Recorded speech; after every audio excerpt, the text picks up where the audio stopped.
Good evening. I'd like to call the January 2nd, 2024 Town Council meeting to order. And I've called for a Pledge of Allegiance. Pledge allegiance to the flag of the United States of America and to the republic for which it stands, one nation, under God, indivisible, with liberty and justice for all.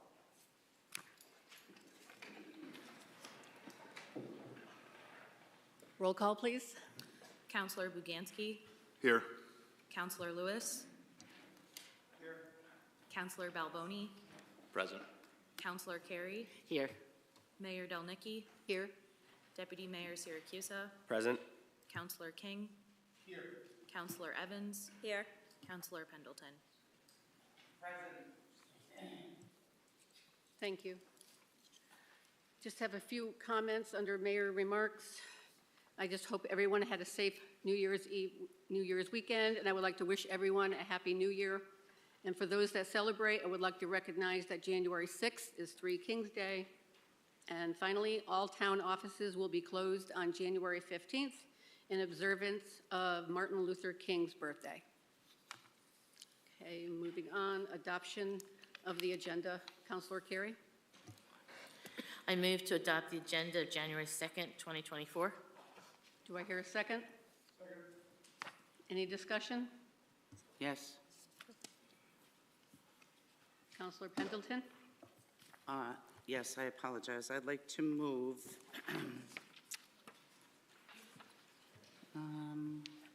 which one do you have? What are you moving? Hmm? What are you moving? Forgive me. Is that removing? No.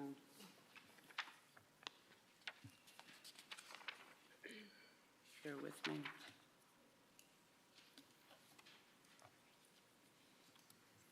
Councilor Pendleton?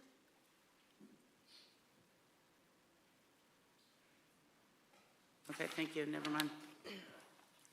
Thank you. Never mind. All those in favor of the agenda? wait. Councilor Evans? Thank you. I'd like to suggest that we move items 11B9 and 11B16 to after 13C. I think in fairness to the discussion about that item, it would make sense to move that to after the discussion about the charter revision. Second. Any discussion? All those in favor, say aye. Aye. Opposed? No. Aye. No. Abstentions? What? Roll call, please. Councilor Buganski. No. Councilor Lewis. No. Councilor Balboni. No. Councilor Carey. No. Mayor Delnicki.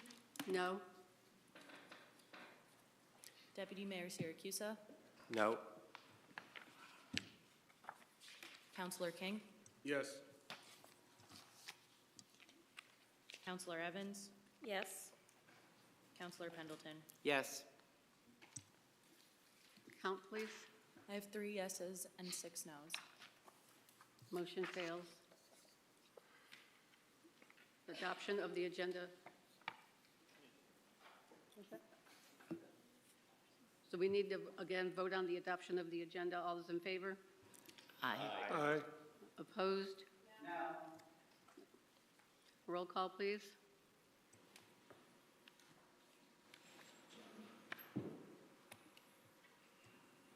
Councilor Buganski. Yes. Councilor Lewis. Yes. Councilor Balboni. Yes. Councilor Carey. Yes. Mayor Delnicki. Yes. Deputy Mayor Siracusa. Yes. Councilor King. Yes. Councilor Evans. No. Councilor Pendleton. Tally, please. I have 7 yes and 2 no. Motion passes of the adoption of the agenda. Item number 6, communications and reports from the town manager.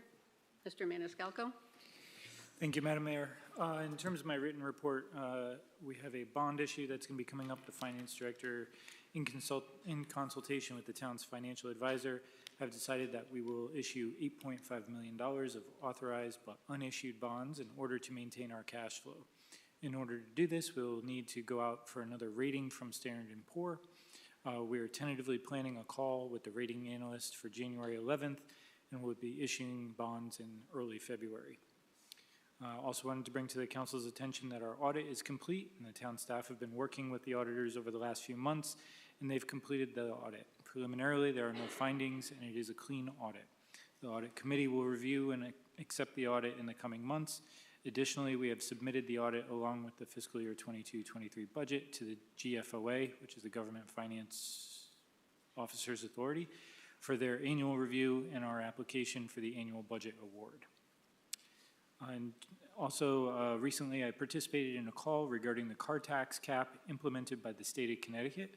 While our mill rate is over the cap, the formula for the state reimbursement uses last year's mill rate versus this year's mill rate. Due to the reevaluation, many communities, including South Windsor, stand to lose significant amounts of money from the state. CCM and CROG are meeting with our legislators to get a legislative fix to this issue in the coming legislative session, and I'll be keeping an eye on that as we move forward. In terms of our HVAC upgrades at Town Hall, Phase 2 of the HVAC upgrades began on December 28th. This phase includes removing several ceiling tiles and ceiling grid, then dropping the old air distribution boxes, installing new ones, and reassembling the ceiling. The contractor's plan is to complete 3 boxes a day. This process will take 2 to 3 weeks to replace all of the boxes on all 3 floors. I think for those of you entering the building, you probably saw in the front atrium that some of that work going on. So as you move throughout the building, please be aware of that and use caution. I also wanted to take a minute to recognize the countless town employees who have worked over the holiday season. Many of them have sacrificed time with their family and friends to keep our community safe, and I wanted to extend my appreciation to all of them. Lastly, one other item not on the written report, I just wanted to make the council aware, I found out today, Whole Foods will be having their, what they do for a ribbon cutting ceremony, they do a bread breaking ceremony, so they'll be doing their bread breaking on January 17th at 7:30 in the morning. And that is all I have. I'd be happy to answer any questions anybody has. Thank you, Mr. Maniscalco. Any questions for the town manager? Mr. Lewis, Councilor Lewis. Thank you, Mayor Dunlecky. I have a couple questions for you, Mr. Maniscalco. On the bond issue, does this mean that we're just delaying payment, we're postponing it, we're pushing things down the road, and we're just going to be spending more money? Well, so we are issuing bonds for projects that were already approved and constructed already. So the $8.5 million will cover expenditures that we've already made for Pleasant Valley School, roof projects within the town, as well as a number of road projects within the town that are already done. So, Do the terms of the bond change, like as time goes on and we get in a different financial time, so all of a sudden we're paying a higher rate than we were planning on, or? so we don't do like a variable interest rate. We'll typically have a set interest rate for 20 Okay. years. So the standard that we issue is 20-year bonds. Thank you. We've done that for every other issuance that we've done, so. Okay. I also had a question for the car tax gap. It seems like the mill rate over the cap, I mean, was that an oops, or could we plan for that? Because if we're paying higher than we should be, then that doesn't seem to be a good thing. So could we have prevented that? Could we have Yeah, avoided so that? the state implemented a car tax cap. I want to say it was 3 years ago now. The governor actually announced it from the council chambers here that he was going to be doing that. Essentially, the idea is that the legislature in the state of Connecticut wanted a car, they wanted your Honda in South Windsor to be the same value, and you have to pay the same amount as in I don't know, Cheshire or Greenwich or some other community, because they are, in essence, the same vehicle. So the state of Connecticut implemented a cap on what the mill rate can be on motor vehicles, which they set at 32 and change. What the state did in an effort to ensure that municipalities didn't find themselves out of money if your mill rate happened to be above that 32, which ours was already above that 32 at that time, is they instituted a grant program that's based off of a formula. They use your actual mill rate for real estate taxes and some other things, and like most state of Connecticut formulas, it's very convoluted and difficult to figure out. But basically, they put this formula together that then generates a grant. So the town of South Windsor receives about $2.1 million a year to offset that loss of revenue between the 32 mill rate and whatever our current mill rate is. The thing that the legislature failed to take into account is the fact that municipalities have reevaluation every 5 years. And we reevaluate our properties, and our mill rates typically through that process drop. So as, for example, in our town, our mill rate dropped from, I think we were around 38 down to 30, 33, 34, 33 and some change. So when you take that drop from reval and you dump it into the state's formula, you then end up losing money in that grant. So we're not sure if we're going to lose the money in this upcoming budget cycle, the one that we're going to be starting to prepare the budget for, or the one after. But either way, it needs to get fixed because the town of South Windsor, the town of Glastonbury, New Britain, I think we counted something like 17 or 18 towns that are going to be losing money in the next 1 to 2 fiscal years. And when I say losing money, I'm talking in the millions of dollars, not just, a little bit here and there. So is there a way to be on top of that so that that doesn't happen again? I mean, Well, yes, that's why we're asking for this legislative fix, and we're working with CCM and the Capital Region Council of Governments to get that legislative fix done. Because as long as they have the car tax cap at what it is, we're going to be struggling with this scenario associated with reval, no matter what. okay, I only have one more question, or two more actually. Whole Foods, 7:30 a.m. or p.m.? AM. I know that's awfully early It's for a me, big too. difference. 12 hours, I think. And I asked you this earlier today, but just so that people don't know, is because I did have some people ask me, when we have a light winter and we don't use plows and we don't do, what happens with that money or that budgeted money that doesn't get used? Sure. So I think, first of all, as we discussed, I think a lot of people would be surprised at the number of call-outs we actually end up having, even on a light winter. Call out means That our employees are called out to do some type of a treatment on the road due to a hazardous condition.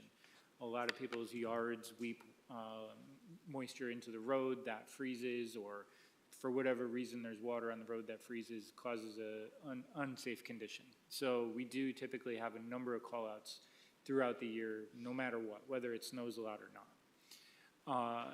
Let's just say we do end up having a light winter, we don't have to have the plows out as much, and we do have extra funds as a result of that. Those extra funds at the end of the year get swept into the general fund, and then that's our basic savings account for the town. So it's not like it gets spent anywhere else. Sure. Councilor Pendleton? Hey, Mr. Maniscalco, thank you for your report. We're all set with salt and stand. I heard maybe 3 major snowstorms between now and the 16th of January, and we're all good with the salt and the sand? Correct, ma'am. Awesome. You know I always ask. Okay, and the staffing we're good with? Yep. And all our equipment's up, ready to go? All the equipment is up and ready to go. Staff, we've been watching just because we have had the flu kind of run through a lot of our staff, as well as COVID's been a little bit shaky on a couple fronts, but otherwise we're doing fine. Well, thank you. And I have a question for the town attorney. And I'm not quite sure how to phrase this question, but I've seen that legal opinions or memos have been sent back and forth between yourself and certain council members, but the rest of us council members aren't receiving those. Wouldn't it be appropriate if we all receive those legal opinions and memos? I don't think they've sent any legal opinions or memos to the rest of the town council. I know I've sent some to the Charter Revision Committee, and those have been circulated here today. But in general, if you send a legal opinion to the town council, it goes to the clerk of the council, and everybody's entitled to see it. Okay. All right, thank you. Thank you. Counselor King? Thank you, Madam Mayor. Just a real quick question, just in regards to the facilities maintenance part. I see the new ADA ramp installed, awesome. Mr. Majors says that he's still waiting for 2 additional proposals for ADA type work. He's hoping to have those in the coming weeks. Do we know what the holdup is in regards to that? Is it I don't know off the cuff, Right. but I could certainly ask him what the holdup is. Okay, yeah, if we could know what the holdup is, and also if he does have some type of end date where he's told people that he needs to have those type of proposals, especially, again, from an ADA standpoint. Just want to make sure that we're taking care of our residents appropriately. Sure. Thank you. Thank you, Madam Mayor. You're welcome. Nothing, Counselor Baginski. Thank you. Just a quick follow-up on the bond issue. Is that something that's been baked into the budget numbers already, or is that going to be an additional increase in taxes? What are we looking at there? Yeah, so, I mean, it hasn't been baked into the budget. I don't think we could say it's been baked in. But what I would say is that our finance director, our financial advisor, myself sit pretty regularly and try to look at how we can smooth that in so it's not as impactful an increase in this year and coming years. I do think we have a little bit of a downturn in terms of some debt from past history that is coming off. Okay. So hopefully we should be able to kind of make that as painless as possible for our taxpayers and residents. Okay, thank you. If I may, just point of information. Counselor Pendleton? Thank you. Concerning ADA, Counselor King, at the capital improvement meetings, Mr. Majors gives a report on his ADA completion of his projects. And also, will the council have access to ClearGov to be able to go on there to see what projects are on there and that are completed? And Sure, that's publicly available. If the That on our council website. or the general public wants to get on the town website, you can look at the, if you type in the search bar, I think it's capital projects. It should pop up and it'll take you to another website, ClearGov. I believe I sent that to Councilor Balboni to look at one time already. And yeah, all those projects are available there. And our projects are listed there as far as if they're open, closed, completed, and what's continued to move forward. Thank you. Thank you, Mr. Maniscalco. Yep. Moving on to item 7, public input for items on the agenda. Public input shall not exceed 30 minutes. When recognized by the mayor, the speakers shall approach the lectern, give their name and address. Speakers shall avoid personal attacks or impugning or alleging an improper motive to any person. The speakers may address the council on any item on the agenda. The speaker shall limit their speaking time to 5 minutes. And I have a couple of names here that I guess were on the sign-up sheet. I'm going to call on Barbara Lane, please.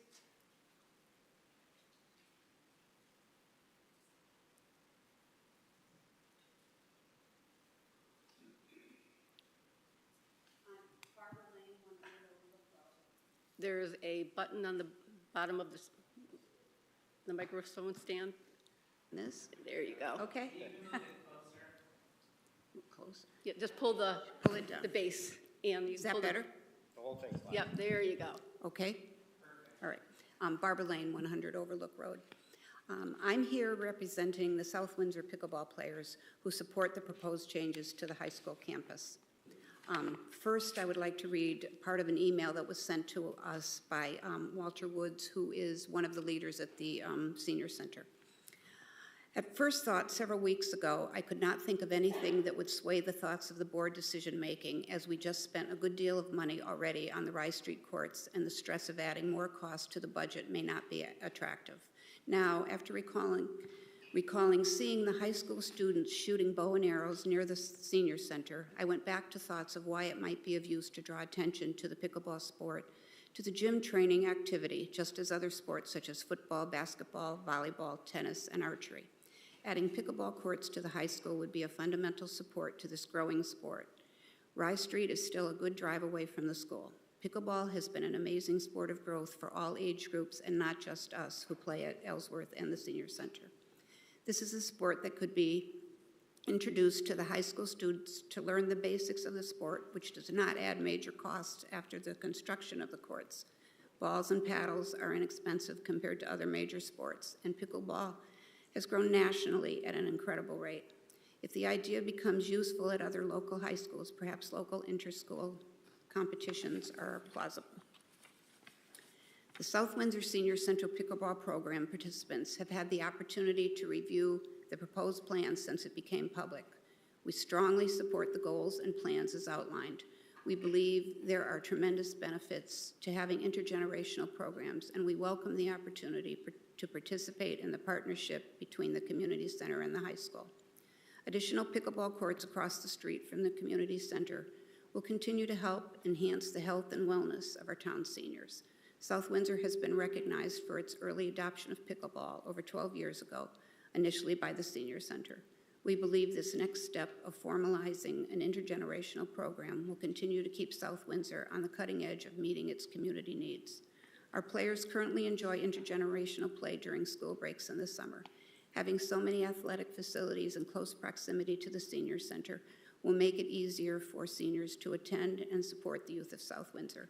And I have a list of people who have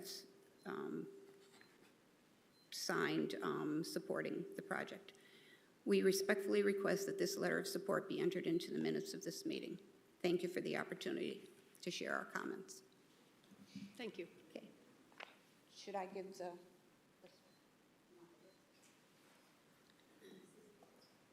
Okay, next I have Daria Plummer.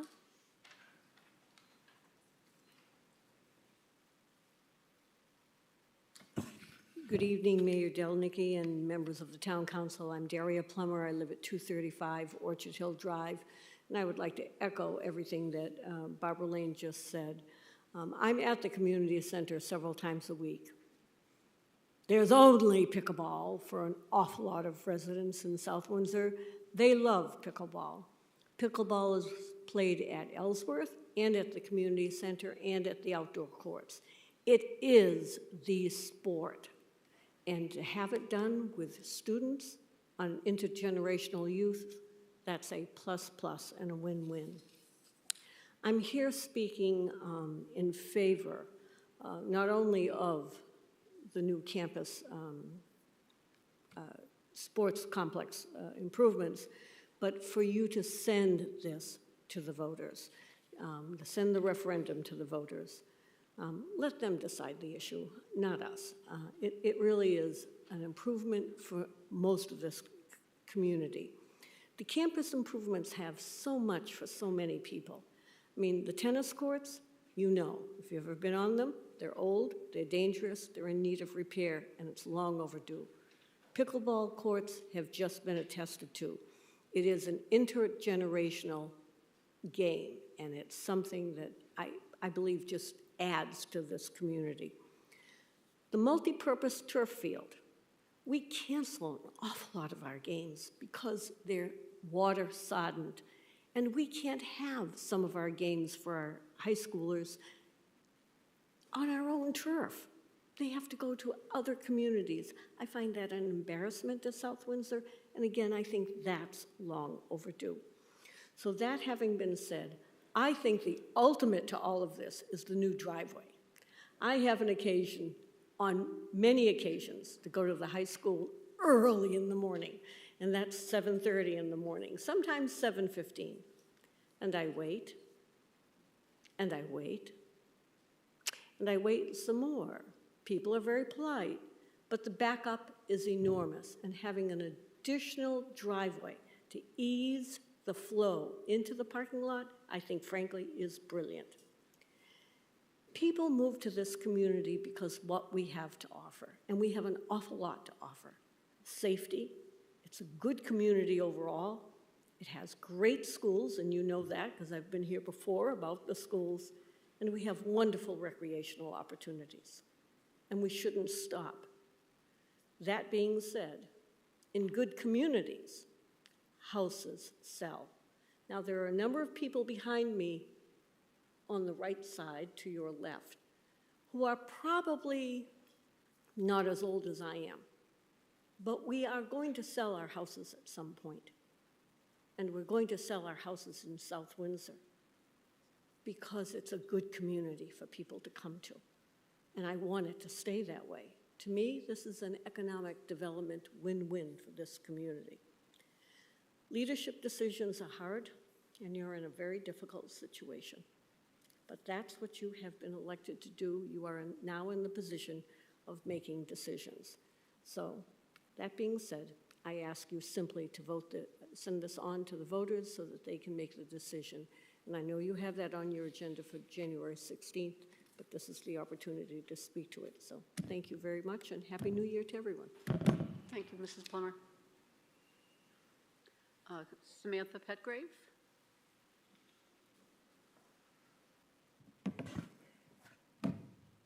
Hello, Samantha Petgrave, 28 Simcoe Drive. I know I've spoken here before, and I have expressed my strong support for the high school improvement projects. And today, I stand here before you, asking that you please give our community the opportunity to let you know what we want as a town. Whether or not you support the project in itself shouldn't have any bearing on whether you support sending it to referendum and giving our town and our community a voice. Thank you for your ongoing consideration to this project, and thank you for really considering putting this on the referendum. Thank you, Ms. Petgrave. Anyone else would like to come forward at this time? Mr. Edwards?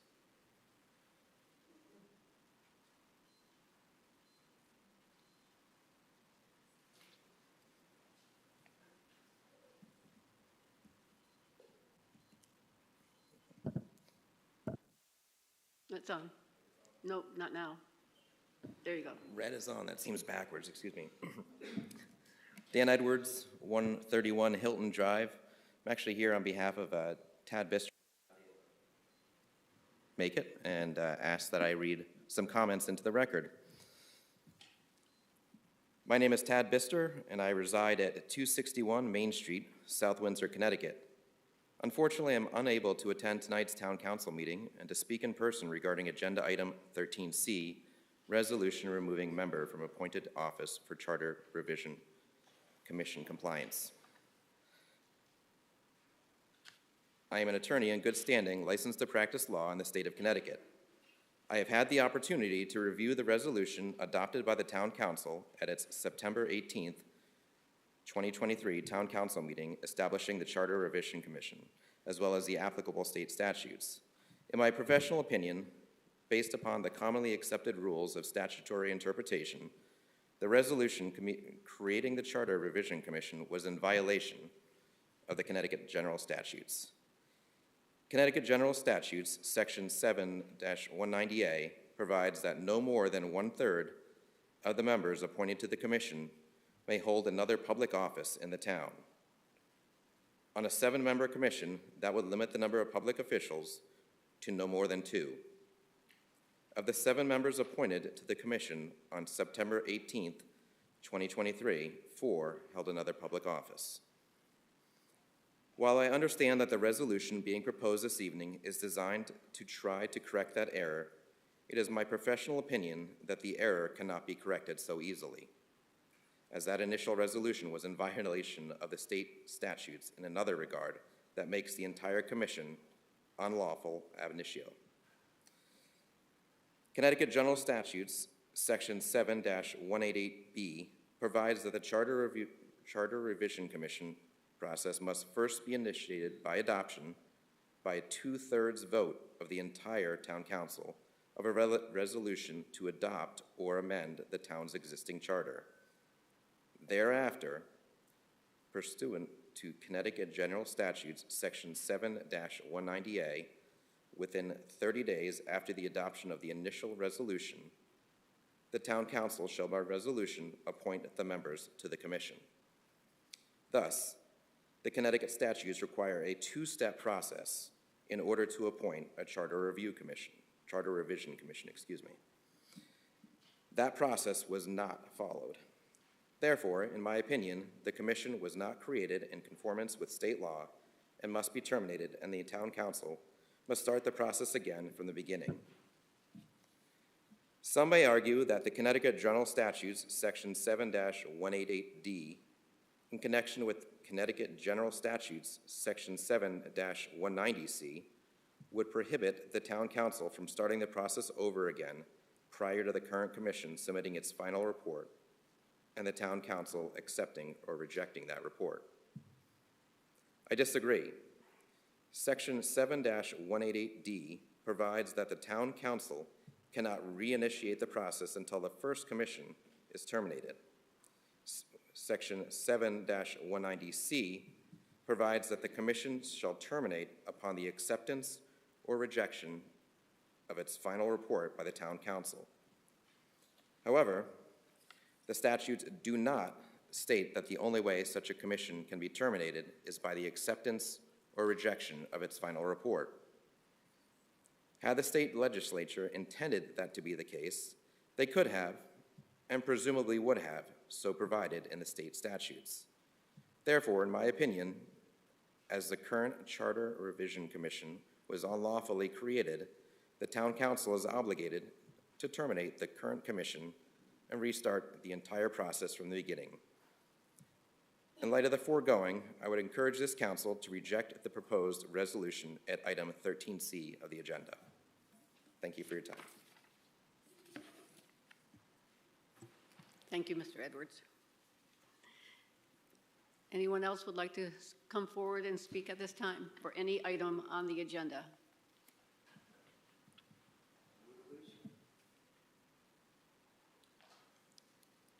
Good evening and Happy New Year. My name is Joe White, and I'm at 6 Hunter Drive, and right out my windows I can see the high school. So I'm familiar with the project. I've looked at it online, and I fully approve of it. I think it's a great idea. But I think there's one aspect that I'll bring to light now that I think will be mitigated by the additional entrance for the high school. I've seen the traffic in the morning. It's on the far side from where I live, but the traffic, both school buses and passenger vehicles, is extensive.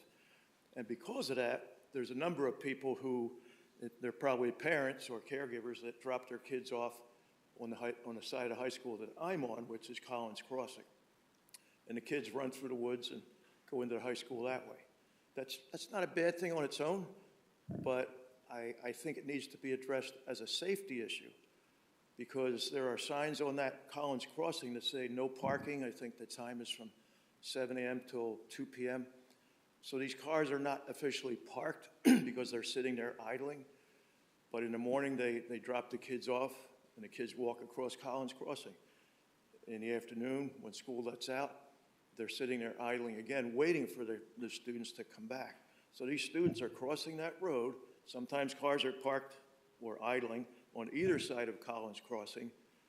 And I just think it's a line of sight issue. These kids crossing that road, I think, is a problem that could get worse if we don't address it somehow. It could be something as simple as blocking off that egress with a fence or landscaping or something to keep the kids from leaving the cars on Collins Crossing and getting into the high school property that way. So with the second entrance, pardon me, it will be mitigated, but I think it's still worth it, at least that I bring it to your attention. Thank you. Thank you. Anyone else like to come forward at this time for any item on the agenda? Going once. Mr. Edwards? Can I go again since that was technically somebody else? Sure.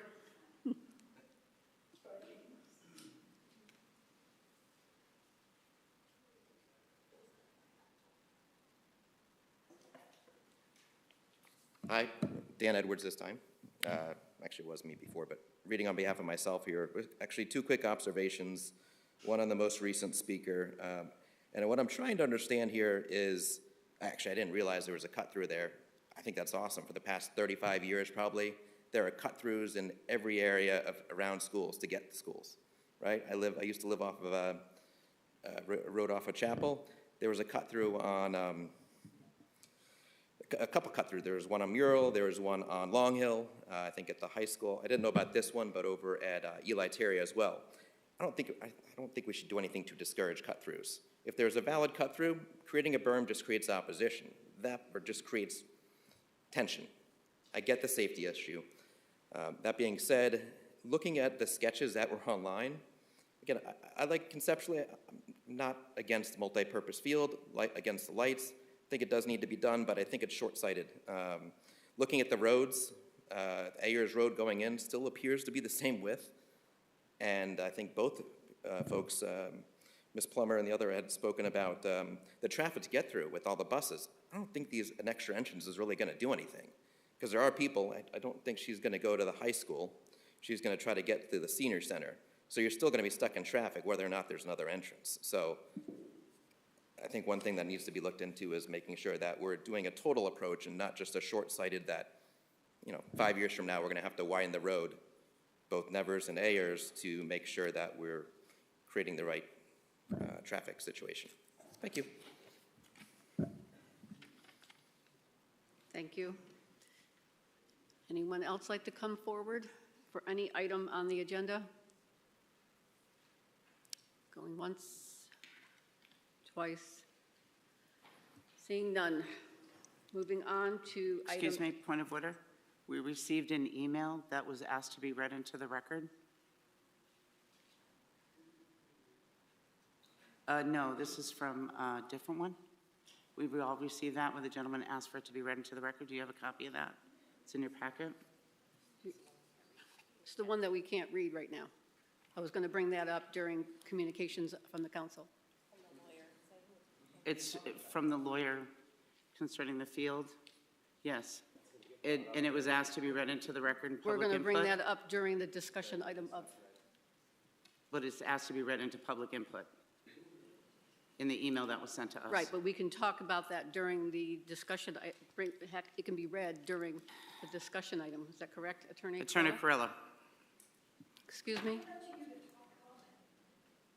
Yes, Councilor Pendleton, I have the floor right now, and I was asking Attorney Carilla, because we spoke about this earlier. Should this be read during public input, but during the council rules? I know we were discussing this earlier.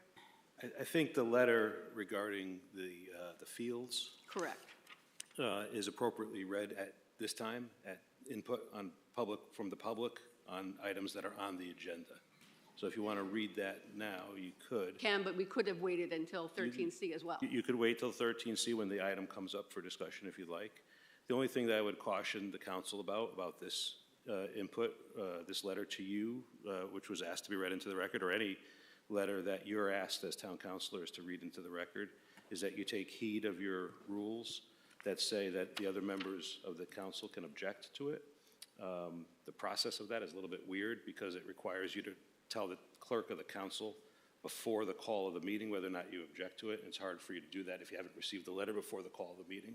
So if you want to raise a letter that you received since the agenda was posted at this time, I'd ask that you get the consent of your other councilors, since they all have the right to object to it under your rules. That would be the only way that I could see you doing that, whether it be now or later in the agenda. Do I have Attorney Carilla. We're still on public input, so... I understand that, and that's where this letter was sent to us from a Mr. Shipman in response to Councilwoman Pendleton's request to hear from residents with concerns regarding the proposal of the lighted football field. That's how this email was addressed to us, and we request that this correspondence be read into and made part of the record. That is the email that was sent to all of us concerning this letter from Attorney Shipman concerning the fields, and because we received it December 29th, the email was sent to us on December 29th to all the council members. So I just figured now it's public input, and it says public input asking to be read into the record. I don't want to bypass this. You can read it into the record now if everybody agrees I was that- going to ask, if anybody want us to read this into the record now or wait till item 13C? It's up to you. You want it read now? Well, that's what he's asking for, yes. Do we have consensus part of the read it record. now into the record? Okay. Thank you. Mayor Delnicki, I'd suggest that you call for a motion to read it into the record now if that's what everybody wants to do. Otherwise, you can hold off till 13C and do it then, or 13A. Deputy Mayor Siracusa, please make a motion. I'd like to make a motion. Excuse me, I'm sorry. There's more that has That come was, to us, though. There's two You have not been other. recognized yet. I called. I know, but before the motion is made, I just want to point out there's two other emails that were sent to us to be read into the record that are in our emails. And I asked the clerk of the council to print them for us. So I don't know if you want to address those in your motion or not. Those cannot be addressed at this time because they came in after the agenda was sent out. That's pertaining to a previous meeting. No, I'm sorry, it's concerning the fields. There was the date on those are also concerning the fields. That's why I'm saying this is just public input of people sending us emails asking them to be read into the record. And which one did you ask the clerk of the council to print? The Shipman one, which we I have, have, and yes. also the Sanchez. Mr. Sanchez sent one, and then there was another one that was sent to us too. Carol Kelly.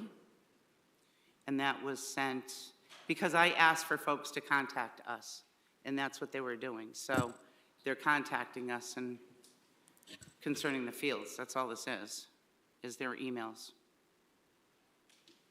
And this was submitted, it was sent to us on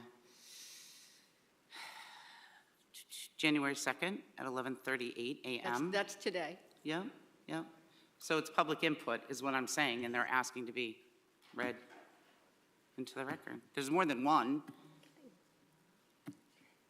Amanda, you didn't print the one from Mr. Sanchez or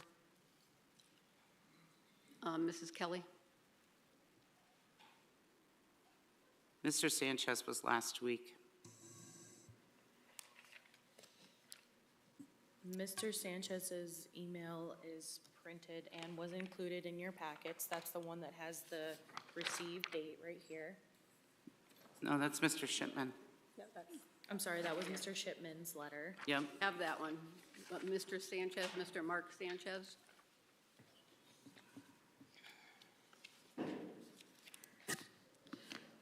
That was sent on 12/21/23. No, I did not print that one out for this evening's discussion. I'm just saying it's citizens' input that this is a spot it should be read at to include them. So do we have a motion then? We have a motion on the floor to read the. I'd like to make a motion to read the letter from Shipman, Shaken, and Schweffel.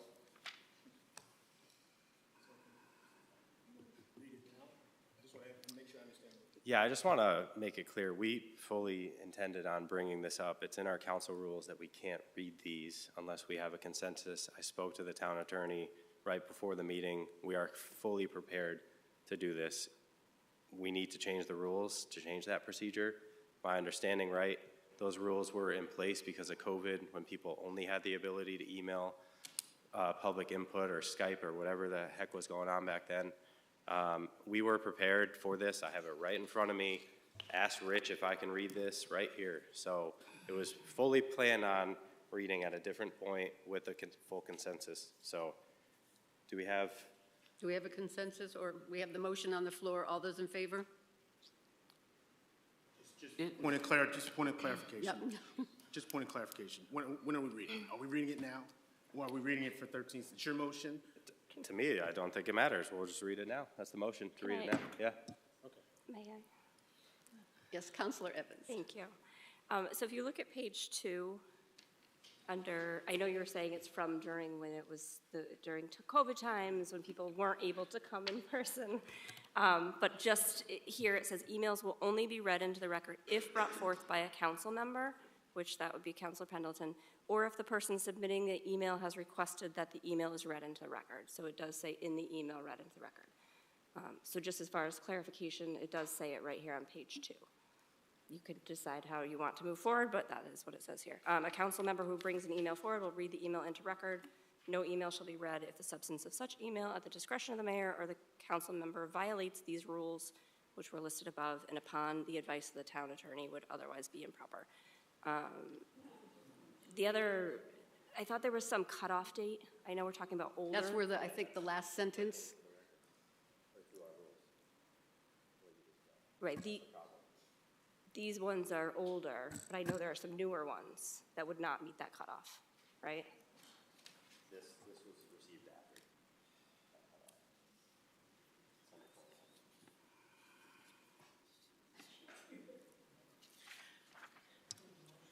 Madam Mayor, we do have a motion on the Correct. floor.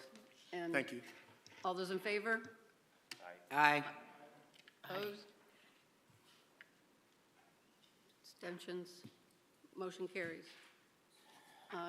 Deputy Mayor Syracuse, if you can please read the one from the attorney, please. I have an email in front of me from December 29th from Attorney at Law Office Shipman, Shaken, and Schweffel regarding the proposed football stadium. Dear Mayor Delnicki and members of the council, in accordance with South Windsor Town Council rules and procedures, we request that this correspondence be read into the record during public input for items on the agenda concerning Agenda Item 13A, Proposed High School Campus Improvements.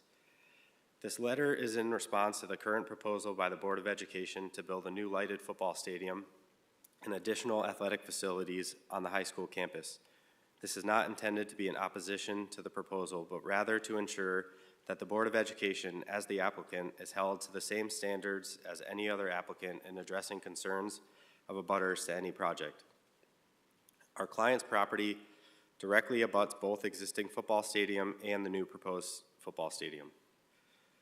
We have many concerns about the visibility of the project from the perspective of parking, additional traffic circulating both on campus and in the immediate vicinity of the campus, especially at night when athletic events would be held on the field. We are further of the belief that this project requires a referral pursuant to Section 8-24 of the Connecticut General Statutes, and that no application shall precede such a referral. However, we would like you and the applicant to consider several mitigation tools that can make the project more viable.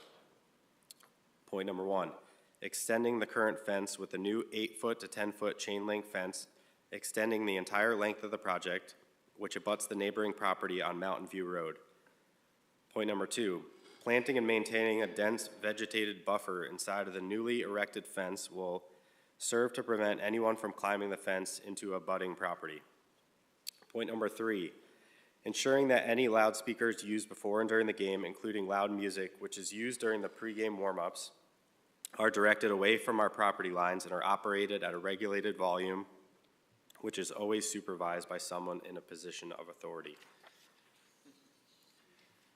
Number 4, establish and enforce specific rules regarding usage of the field, including hours, access, decibel levels, and supervision requirements. There are current rules, but they have not been enforced. Point number 5, cut off lighting for all parking lot lights and walkway lighting such that the lighting shines downward and does not bleed over the property lines. Number 6, no trash collection for the proposed dumpster between the hours of 9 p.m. and 7 a.m. Number 7, the existing traffic study from 2020 must be updated to incorporate several new developments in the area and further to address and provide and confirm adequate on-campus traffic circulation and parking. Number 8, the intended number of nighttime events in which the field will be used should be identified by the applicant. Final point, number 9, eliminate the usage of loudspeakers in the existing field once a new facility is opened. Many promises were made to the neighbors regarding the current football field and its usage, which have not been kept. We would be happy to meet with the applicant and its representatives to address these concerns prior to the formal submission of any application to the Planning and Zoning Commission. Very truly yours, Lawrence S. Shipman, copy of Eric Hill. Thank you, Deputy Mayor. I found that email you were referring to.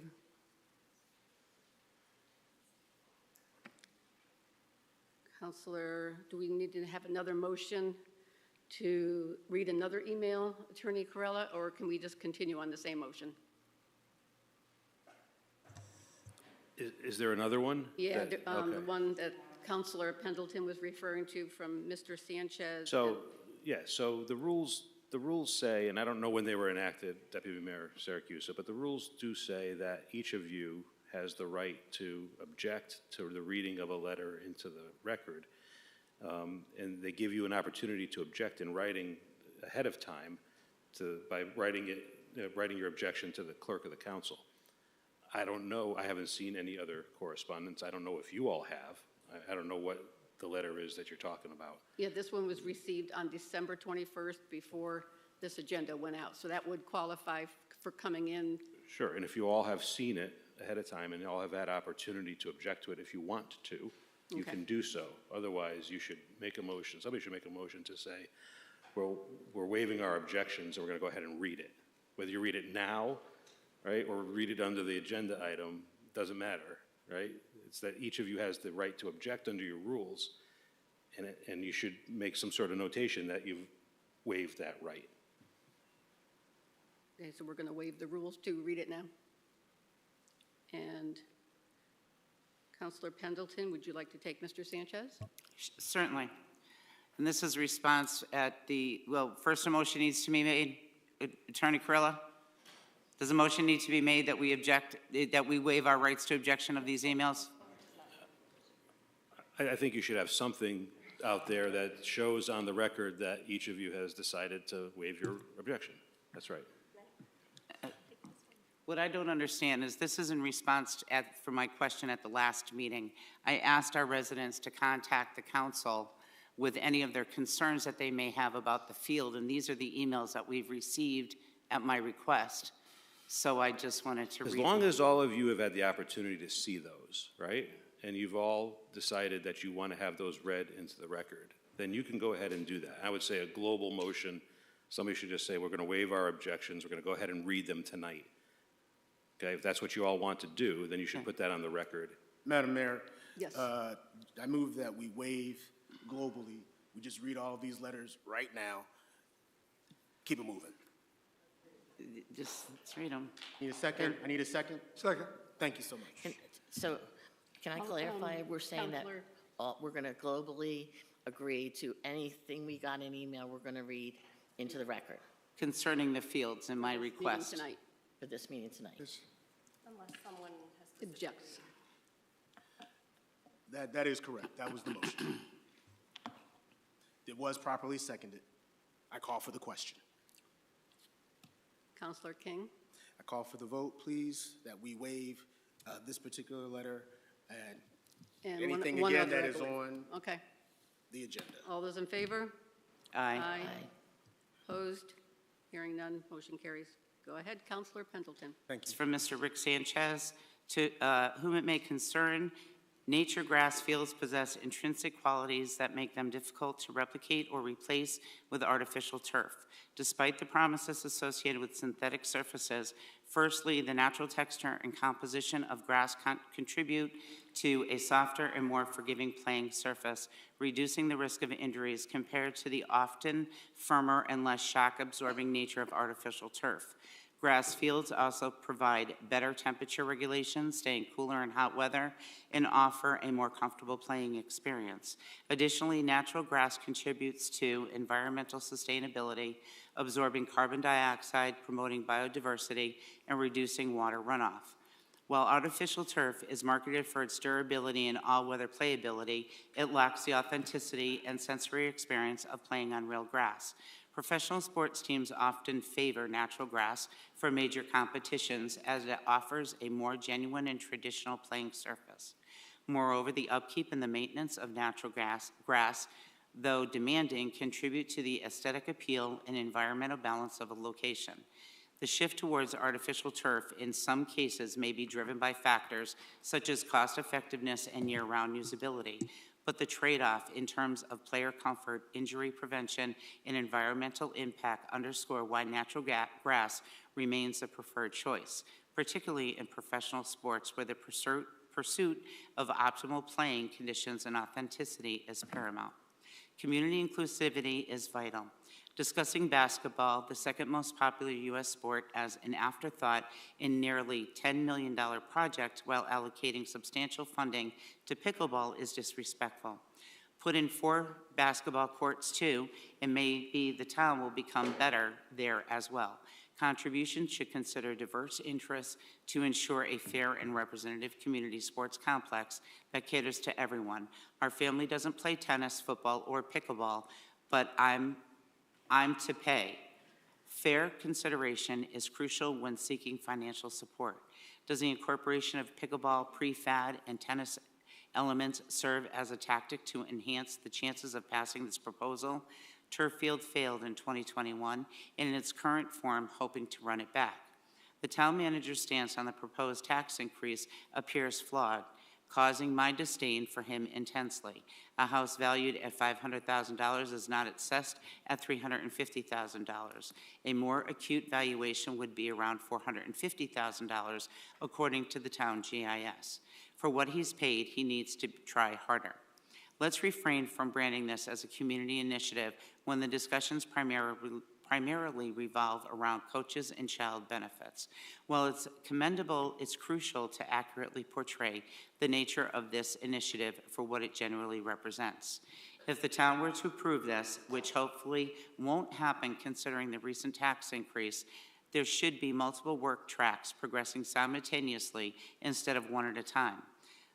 Would be ideal for it to be ready for start of school 2024. Lastly, when will the elementary and high schools be modernized? With 4 new schools having critical flaws and an aging middle school alongside an ancient high school, it's time for some attention and upgrades. When can we expect these important institutions to receive the care they deserve? Lawsuits and maintenance issues arising from product failures by Field Turf have led to instances of buyer remorse. The legal challenges and performance issue underscore concerns and dissatisfaction within the community regarding the use of Field Turf products. Quick Google search shows this in a number of articles. That was it. Thank you, Councilor Pendleton. Excuse me, Mayor. I'll read the one from Carol Kelly. It came in today. Just a short message. Congratulations on your decision to install lighting at the South Windsor High School football field. I believe it is a decision that has been long overdue. Signed, Carol Kelly. I don't believe there's any other emails pertaining to the fields. Thank you. Councilor Lewis? I just wanted to go back to the letter from Mr. Sanchez. It says at this point, if we're reading into the record, it should be accurately represented. The town manager's stance on the proposed tax increase appears flawed, causing my disdain for him to intensify, not disdaining him immensely, but causing my disdain for him to intensify then for that. But that was misrepresentation there. I'm sure unintentionally, but it's hard to, I just wanted that to be correct for the records. Thank you. Okay, moving on from public input. Item number 8, Councilor Evans. Item 8, adoption of the minutes from previous meeting. Approval of the December 18th, 2023 Town Council meeting minutes. Be it resolved that the South Windsor Town Council hereby approves the minutes of the regular Town Council meeting of December 18th, 2023. We have a second. Any discussion? Councilor Pendleton. Yes, I'd like it reflected on page 17, item 13G, the conversation that ensued for me voting no and requesting that it be moved over to the new business. I would like that verbatim, that conversation put into the minutes, please. Thank you. Do I? Sorry. Page 17, 13G that was moved over to new business. A conversation took place, discussion item took place prior to the vote. I'd like that reflected in the minutes, please. Thank you. So you're asking for the clerk of the council to amend the minutes to Yeah. have it verbatim Yes. in the minutes. Yes. Do I have a second to the amendment? Second. Any discussion on Councilor Pendleton's request? Seeing none, all those in favor of the amendment? Do you have the new minutes? Aye. Do you have the new minutes? Opposed? Opposed? Roll call, please. Page 17. Doesn't belong there. Counselor Buganski, Yes. Counselor Lewis, Counselor Balboni, Yes. Counselor Carey, No. Mayor Delnicki, Yes. Deputy Mayor Siracusa, Yes. Counselor King. Yes. Counselor Evans, Yes. Counselor Pendleton. Yes. I have 8 yeses and 1 no. Okay, the motion to amend the minutes has passed. Motion to approve the adoption of the minutes as amended. Second? All these seconds, sorry. All those in favor? Aye. Opposed? Motion carries. Item 9, communication from liaisons, officers, and boards directly to the council.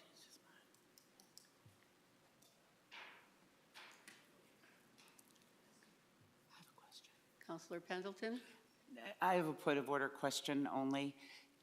Should we be voting on the minutes before they're amended, Town Attorney?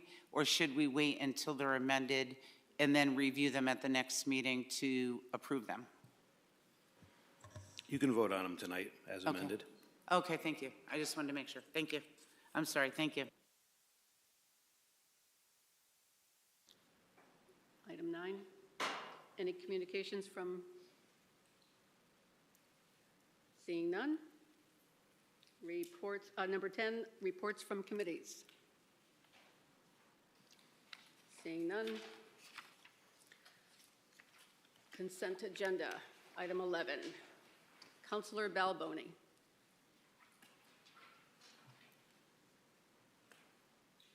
Page 3. Motion to approve 11A1 as a first reading, the consent agenda. Second? We have a second. All those in favor, discussion?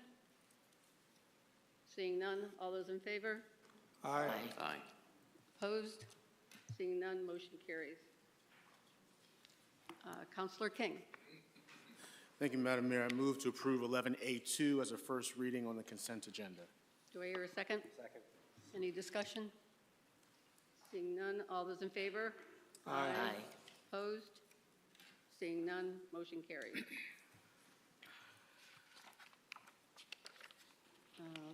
11B, Councilor Lewis. I'd like to make a motion to approve 11B1 through 11B16 as a second reading on the consent agenda.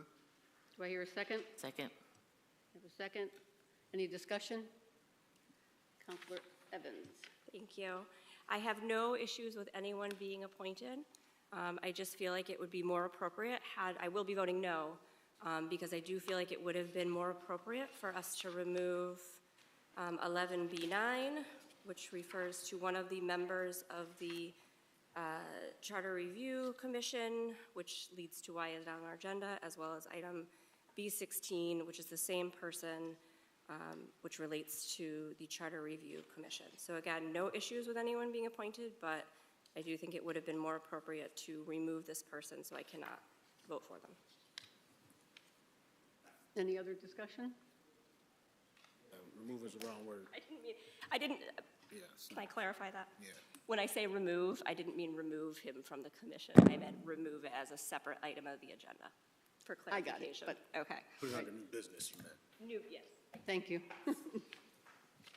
Any other discussion? Seeing none, all those in favor? Aye. Aye. Aye. Opposed? No. Abstentions? Roll call, please. Counselor Buganski, Yes. Counselor Lewis, Yes. Counselor Balboni, Yes. Counselor Carey, Yes. Mayor Del Nicky, Yes. Deputy Mayor Siracusa, Yes. Counselor King, No. Counselor Evans, No. Counselor Pendleton. No. Tally? I have 6 yeses and 3 nos. Okay, vote is 6-3 yes and 3 for no, and the motion passes. Counselor Pendleton. Motion to approve 11B17 through 11B21 as a second reading on the consent agenda. Second. We have a second. Any discussion? Seeing none, all those in favor? Aye. Aye. Opposed? Seeing none, motion carries. Item 11C, miscellaneous, being none. Moving on to unfinished business, item 12, Counselor Balboni.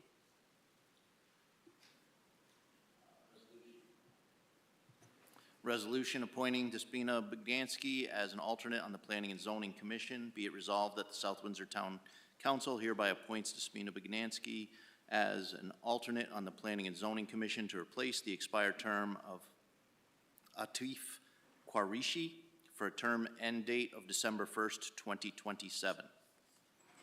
Do I have a second? Second. I have a second. Any discussion? Seeing none. All those in favor? Aye. Aye. Opposed? Abstentions? I'll abstain. Roll call, please. Counselor Buganski, Abstain. Counselor Lewis, Aye.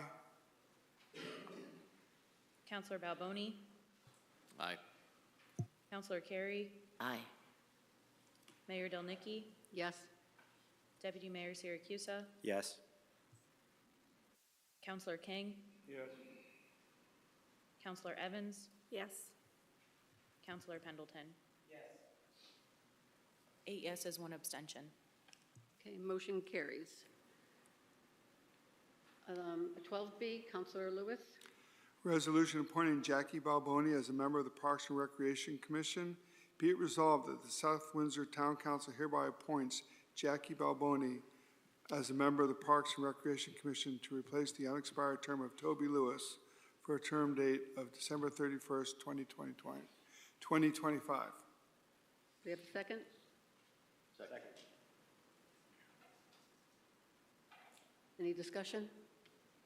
Seeing none. All those in favor? Aye. Aye. Opposed? Abstentions? Roll call, please. Counselor Buganski, Aye. Counselor Lewis, Aye. Counselor Balboni, Abstain. Counselor Carey, Aye. Mayor Del Nicky, Yes. Deputy Mayor Siracusa, Yes. Counselor King, Counselor Evans, Yes. Counselor Pendleton. 8 yeses, 1 abstention. Motion carries. Thank you. Item 12C, Counselor Buganski. Resolution appointing Mark DeCiencia as a member of the Building Code Board of Appeals. Be it resolved that the South Windsor Town Council hereby appoints Mark DeCiencia as a member of the Building Code Board of Appeals to fill a vacancy for a term ending January 1, 2025. Do I have a second? Second. Any discussion? Seeing none. All those in favor? Aye. Opposed? No. Abstentions? Roll call, please. Counselor Buganski, Aye. Counselor Lewis, Aye. Counselor Balboni, Aye. Counselor Carey, Aye. Mayor Delnicki, Yes. Deputy Mayor Siracusa, Yes. Counselor King, Counselor Evans, Yes. Counselor Pendleton. I have 8 yeses and 1 no. Motion carries. Thank you. Moving on to 13A, new business, discussion item, referendum question regarding the proposed high school campus improvements. Do we have a discussion item on that, or anything to, so I know we had it on here for the public to come and make more comments. Through you, Madam Mayor, the only question I really had, and I have no problem again with putting out to referendum, because I do think the town needs to vote on it, not just the 9 of us.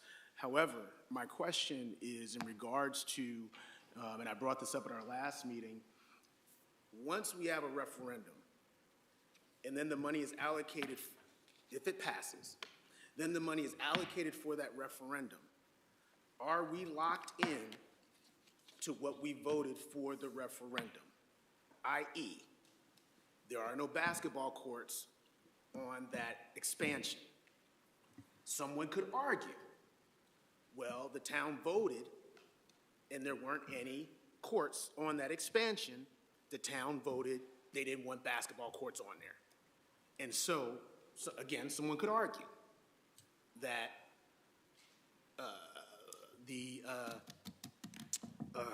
what's the word I'm looking for? That the plan is ready to go, and that's what we're voting on as a referendum. I just want to make sure if that is the case or not the case, and if it is voted and it does pass via referendum, that it still can be changed. So I just need some clarification on that, because I don't want someone to say, so that's through the town attorney, through you, Madam Mayor. I just want to make sure that if we go that route, which is fine, again, we have the referendum, we're voting on the referendum based on the elaborate plan that Dr. Carter showed us, which was awesome. I see some of our board here, awesome. But there were some things that were missing on the plan. And so if someone says, oh, well, sorry, that's not, I voted to accept the plan that way. That's all.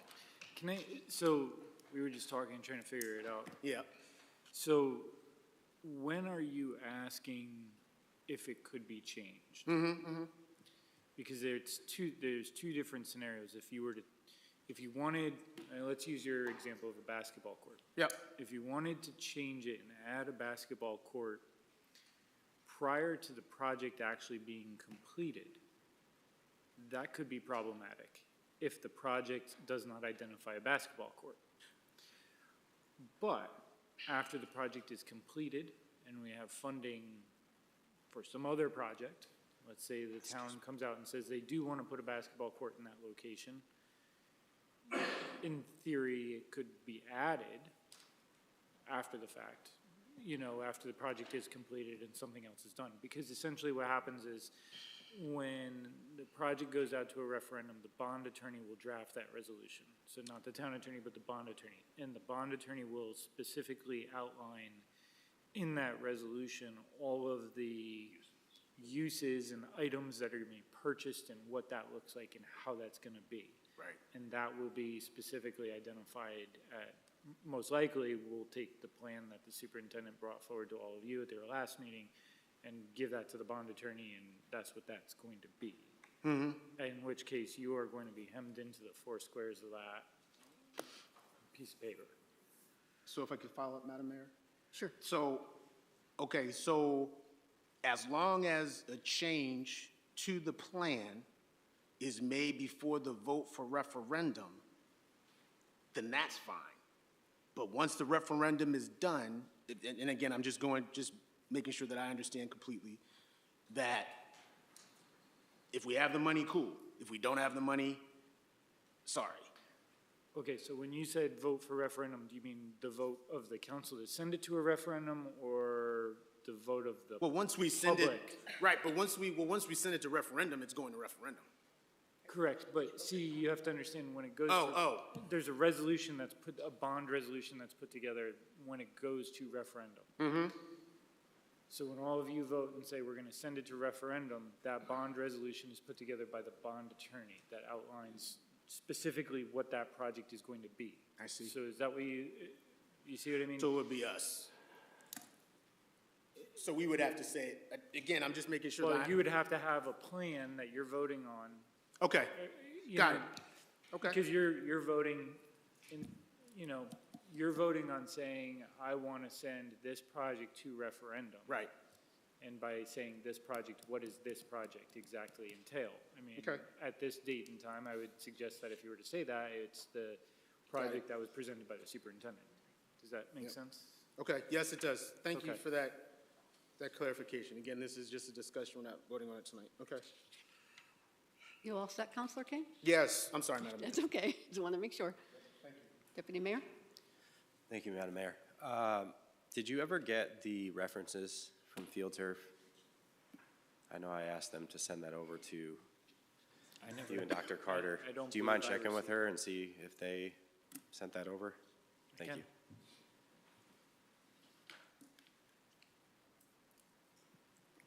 Counselor Evans? Thank you.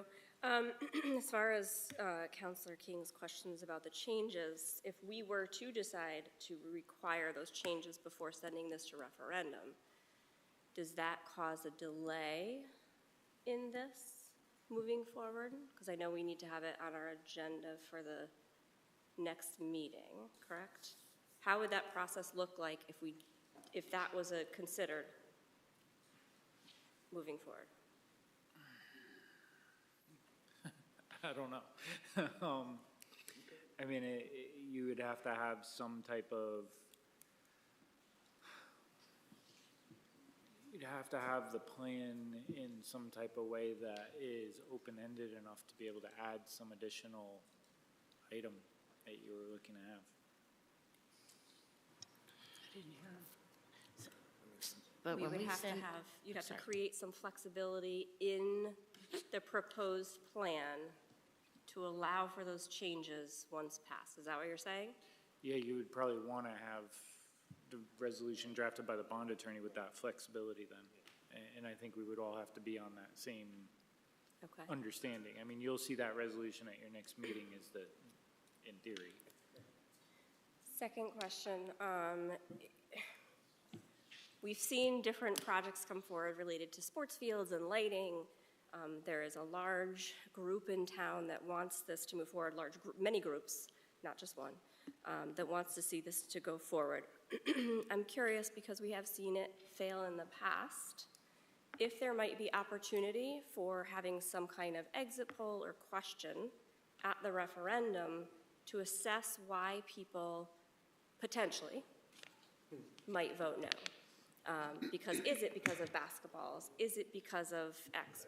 Whatever it might be. Is that something that we could have to get a gauge why things are being voted on the way they are?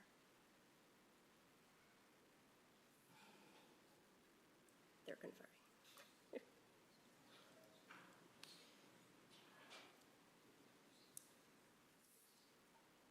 I will say, in the town I previously worked in, where the budget is passed by referendum, So- and it would fail, that was something they would do. So I know, Yeah, can so be that's done.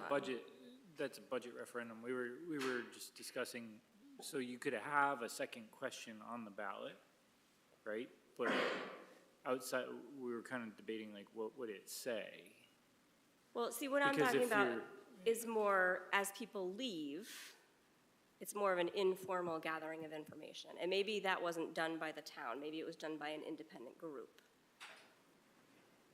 Yeah, you would have So to. maybe one of those sports community. Probably like an exit polling company.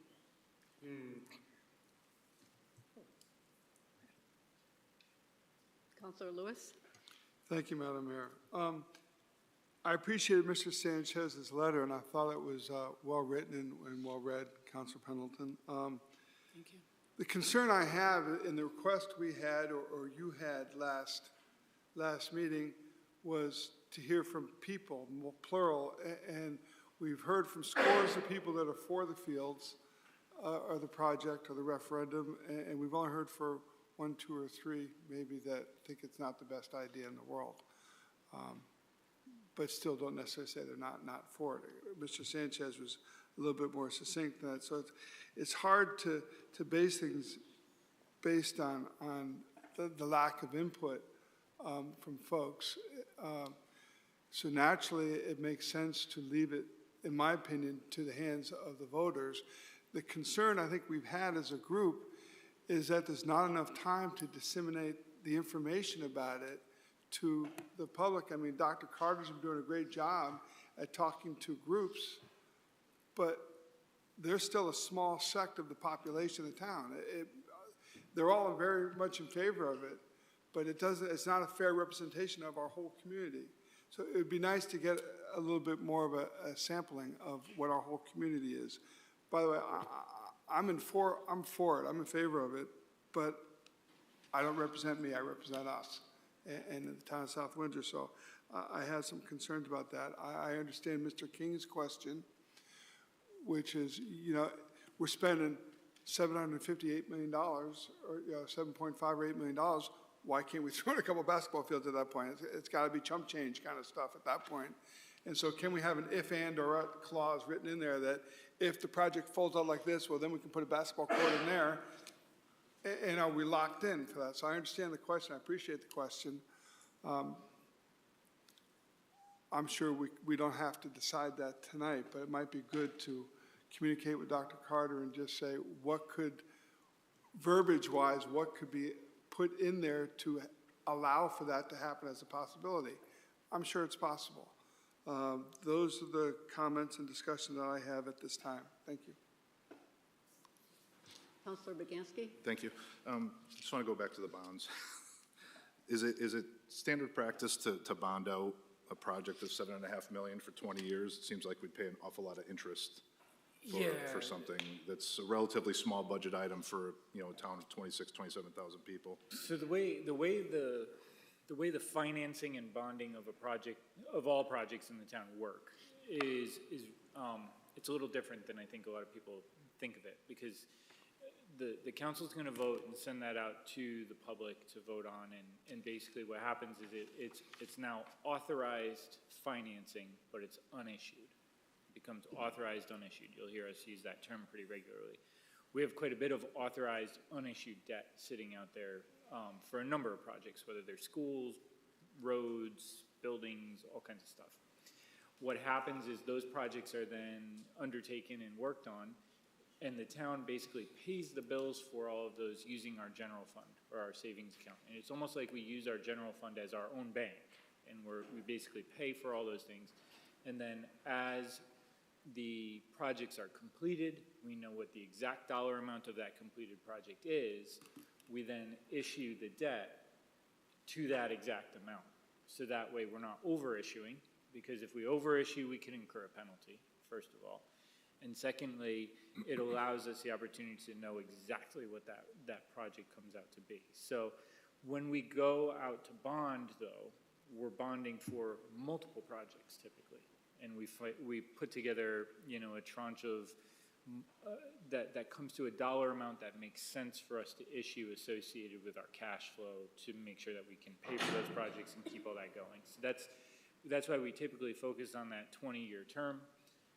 So, for example, just using the project in front of us, if that were to get approved and we were to go out and bond that, it may actually be consolidated together with some road financing and other things, and we might issue 10, 12, $20 million, so it could be something much larger. Okay, thank you. And someone had put together for us this debt forecasting model. The finance director. What's that? Our finance director. Yeah. Okay, because I'm looking at it, and I did some quick math, and it's just for the $7.5 million, because we wanted to get an idea of what the overall cost for this project is going to be. I did some quick math, and I came up with $11.6 million, so that sounds like an awful lot of interest, like almost $5 million worth. So maybe could they refine that and calculate, make sure that that's exactly. We can keep refining it. You know, the challenge is that there are variables out there Oh, because it hasn't been bid yet, so we don't really know what it's going to be. We also don't know, you know. what the mill I get rates that, but I are. just want to make sure that if we're actually borrowing $7.5 million for 20 years at 4% interest, and that doesn't seem logical that it's going to cost us almost $5 million in interest, but if that's the case, then we want to make sure that that's. I will talk to her about it and So, make sure that we. that's fine. Yep. Just, we can talk about it for next meeting. Sure. Thank you. Appreciate it. Counselor Pendleton?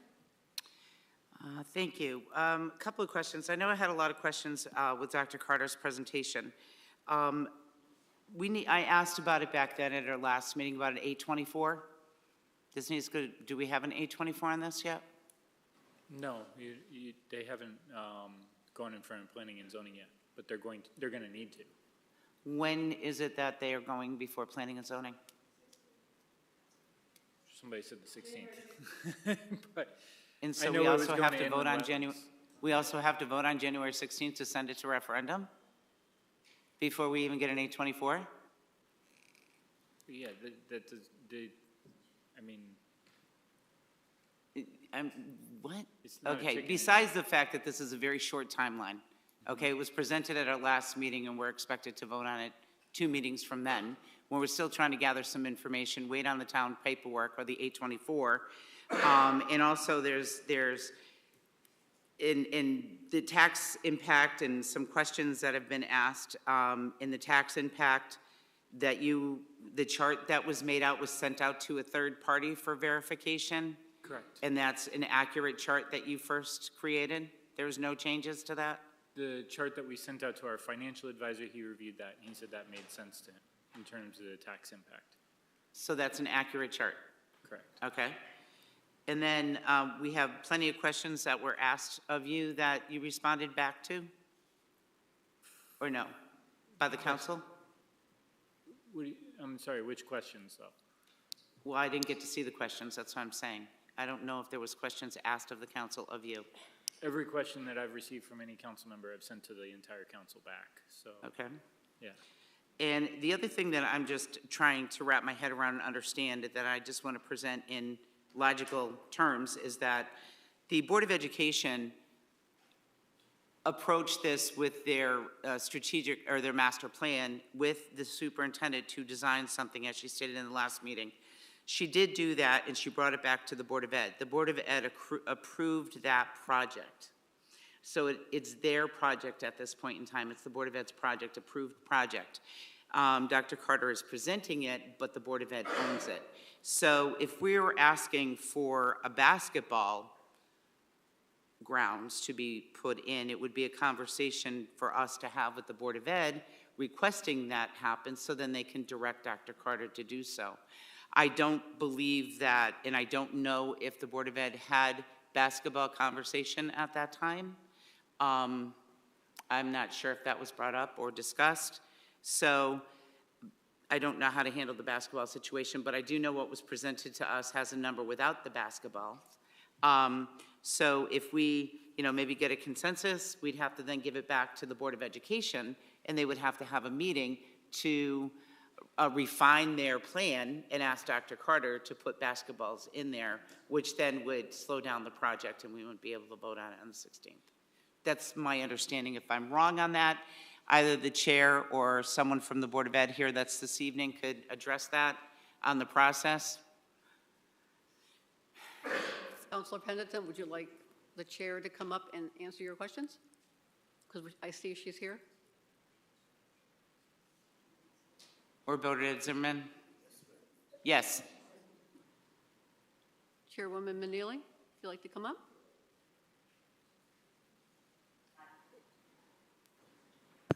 When Dr. Carter made her presentation 2 weeks ago, she did mention that if she bonds out the $7.5 million and we don't use all of that, she would find a way to make the basketball court happen that way. That was, but that was, we did not, as a Board of Ed, have a discussion about quote basketball courts. We had pickleball courts, tennis courts, and the parking lot and the turf field.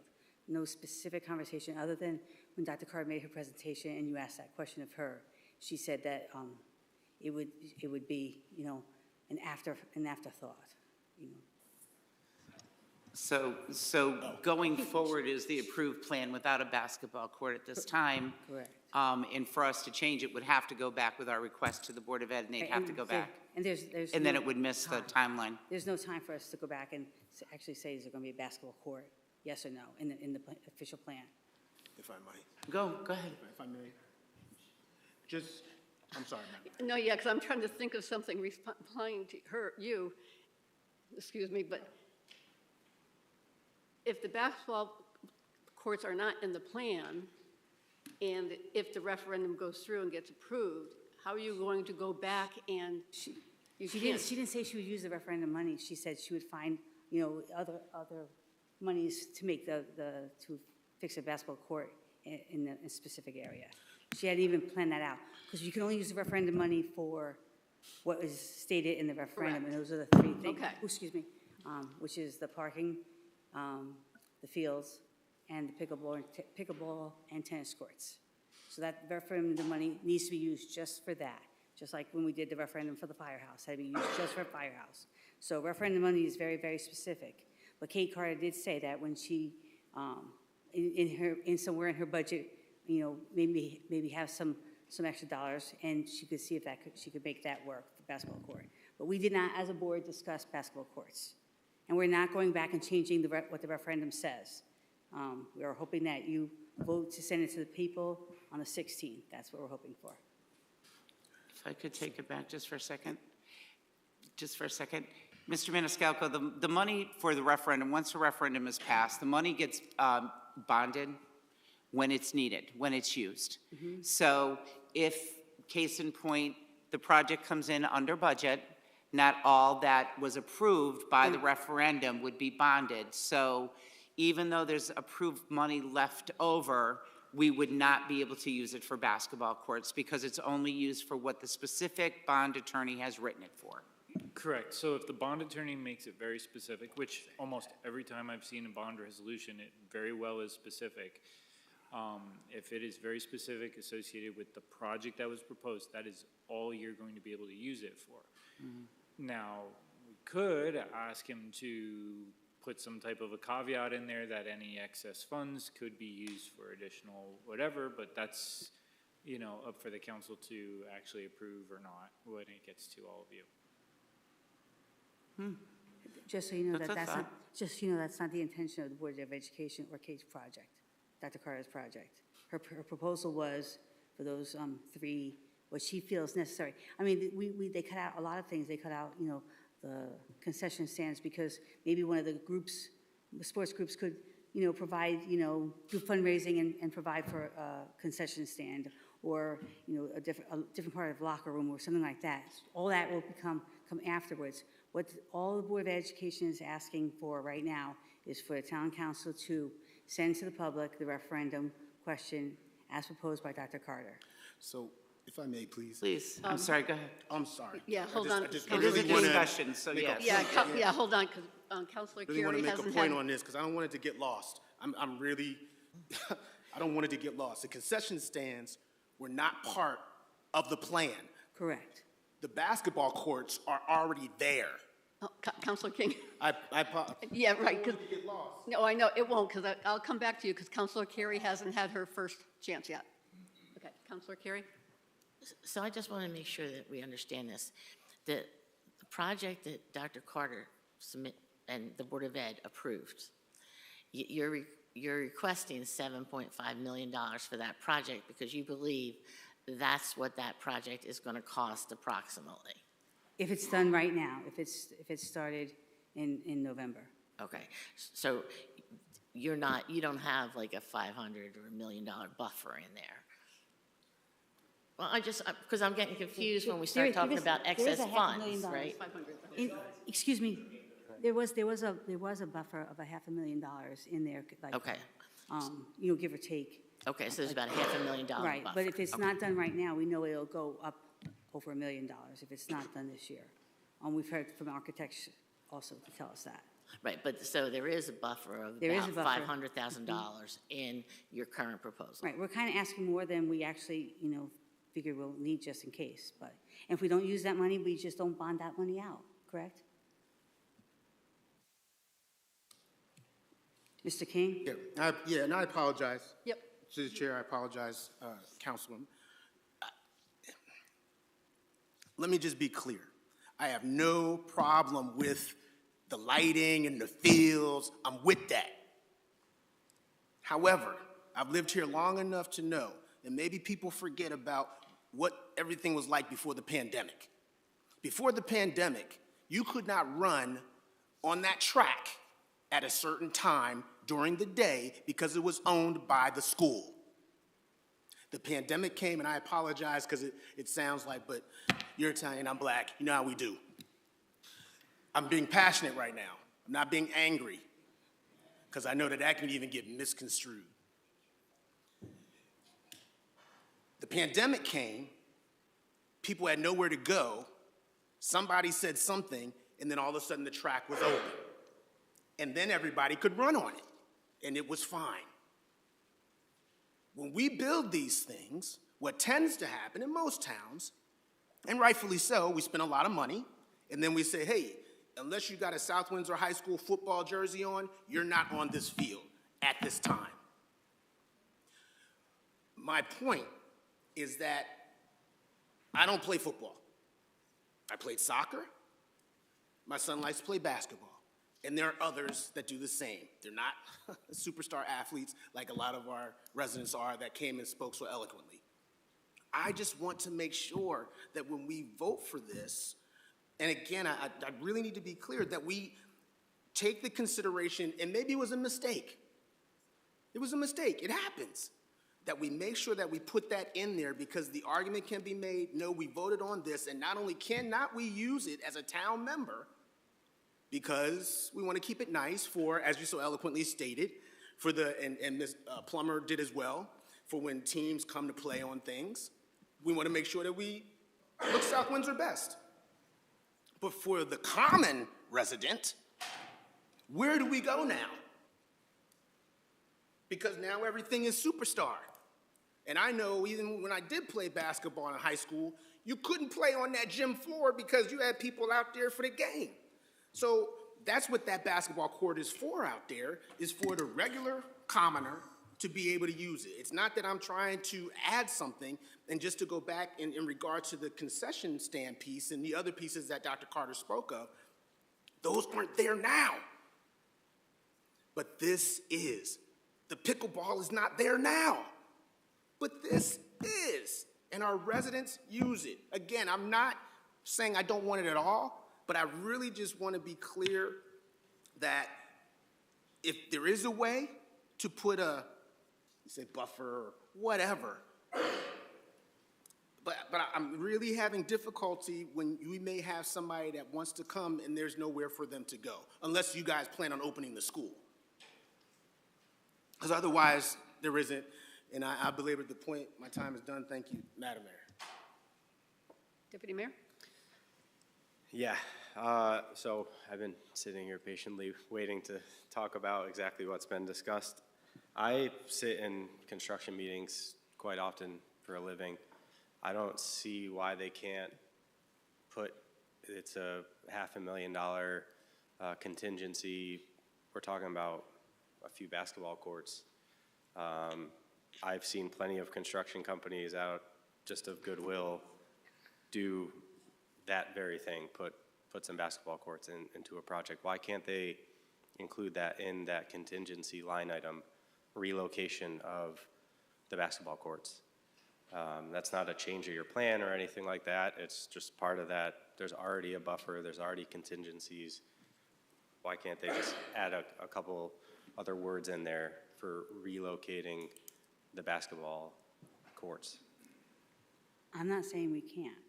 I'm just saying the way the proposal was made was for those three things. But I also want to draw your attention to the fact that Dr. Carter did say that she would plan on finding a way to make the basketball courts. That was going to be my next point. I do remember her mentioning She said that, right?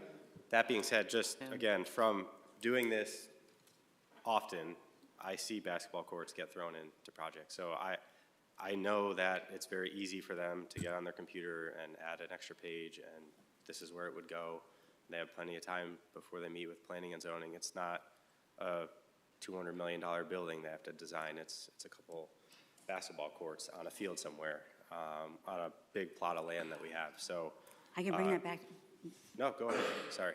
I can bring that back to Dr. Carter, like as soon as I leave here. Yeah, I think again, I think We she have some makes. board members here. I think she makes said- one phone call to Field Turf, see if she can ask for those references again. You know, her big I'm under the tri-fold weather, plan so is I'm not like trying to sound all like disrespectful to you or anything either. Just not feeling great. But I know because it's what I do. Hey, can you just add this? No sweat, no problem. I mean, we're talking about a very minuscule line item on their invoice at the end of the project. Okay. Well, again, also they made a comments, yeah, the trifold's already, you know, been out there. And if there's, you know, they're not gonna reprint new ones of those because as of the 16th, if the town council decides to put this out to the public, we can't use any funds to do, you know, to reprint what's already been done. But you have, Yeah, I don't think Dr. Carter's anybody word. really needs to see a picture of a. We all know what a basketball. You know, I think to Councilor King's point, just it would make certain people that play basketball more comfortable, Well, knowing there's funds in there for basketball courts. I don't think they need to have a big beautiful Yeah, right. rendering done. Does that sound fair? Right, well, just like when they fixed up Rice Street, they made a cricket ball field, so that didn't cost a whole lot of money, and Right. the town or the sports people, they found that a way to make that happen. I would trust Dr. Carter when she says that she will make that happen. She will, whether it becomes out of the referendum money, and she changes the way the referendum is written, or her request to you. I mean, we only have like a couple of days to get the request back to you, so you can have the bonding people write their actual referendum, or she finds it in her budget somehow. And eventually, we'll work on our budget for next year. She'll present it at the end of the month, and then, you know, maybe the town council can allocate some money so we can have a basketball court. I just put that out there. Thank you. I haven't spoken yet, so I have a few questions. Oh, are you let him? Are you good? Do you know if Dr. Carter has ever reached out to the state delegation to look for state bonding money for this project? And like the town has in the past gotten money from? We can't go looking for money until. No, state bonding, not the bonding that you're looking for here. I'm talking about state bonding, to request the delegation, like State Senator Sawood Anwar and State Rep. Daldecki were approached by the town for money for the water pollution control plant upgrade. They came to the town, and town went to the delegation looking for state bonding money, where they put an application in to the State Bonding Commission. I don't have any knowledge of that. I can ask Dr. Carter that question, but I do not have any information on that. Mr. Zimmerman? Mr. Zimmerman, do you have an answer for that? Yeah, Craig Zimmerman, 5 AM Auto Drive. Two things. First on that, actually, our state rep actually, I'm not sure if I went to the state reps or the state reps went to me, because we've already had those discussions. Very high level until the thing actually goes to referendum. You know, the state senator, state rep are not going to do a bunch of work to try to get us. That's not what I'm asking. The conversations have been had, yes, with your husband and with Dr. Anwar. I know you brought it up during the organizational meeting, asking if there were state funds, but I'm asking if Dr. Carter has made a formal request for the State Bonding Commission, because other towns have received bonding money for projects such as this. We understand that, and if and when this is approved on the 16th to be sent to referendum, that might be the time to start those discussions, or when the public actually votes, no different than going to Rotary and other clubs for money. So high-level discussions have been had, but until there's actually an approved plan, whether it's your approval on the 16th or the voters' approval, one of those triggers that extra work. Neither the state senator or the state rep can do anything until there's actually an approved plan in South Windsor. Okay, to me, I say the approved plan is what the Board of Education approved. But it's not a funded, it's not a doable plan. There's no funds behind it until you act. Whether it's your action on January 16th or the public's vote, one or the other is the trigger. There's nothing for us, the Board of Ed could not have gone to the legislature. That would have been skipping your very important work. I don't think, with all due respect, I think if you step back and just think about that for a moment, I don't think people necessarily would have been happy if we skipped a step. That would have presumed that you're going to actually send it to referendum and the thing could actually happen. So there's been some discussion, but we're waiting for your approval, number one, and then I'm not sure if we're waiting for the voters' approval, but we're at least waiting for your approval saying you're sending it to referendum. And if I could, and I apologize, can I just take a shot at the basketball court?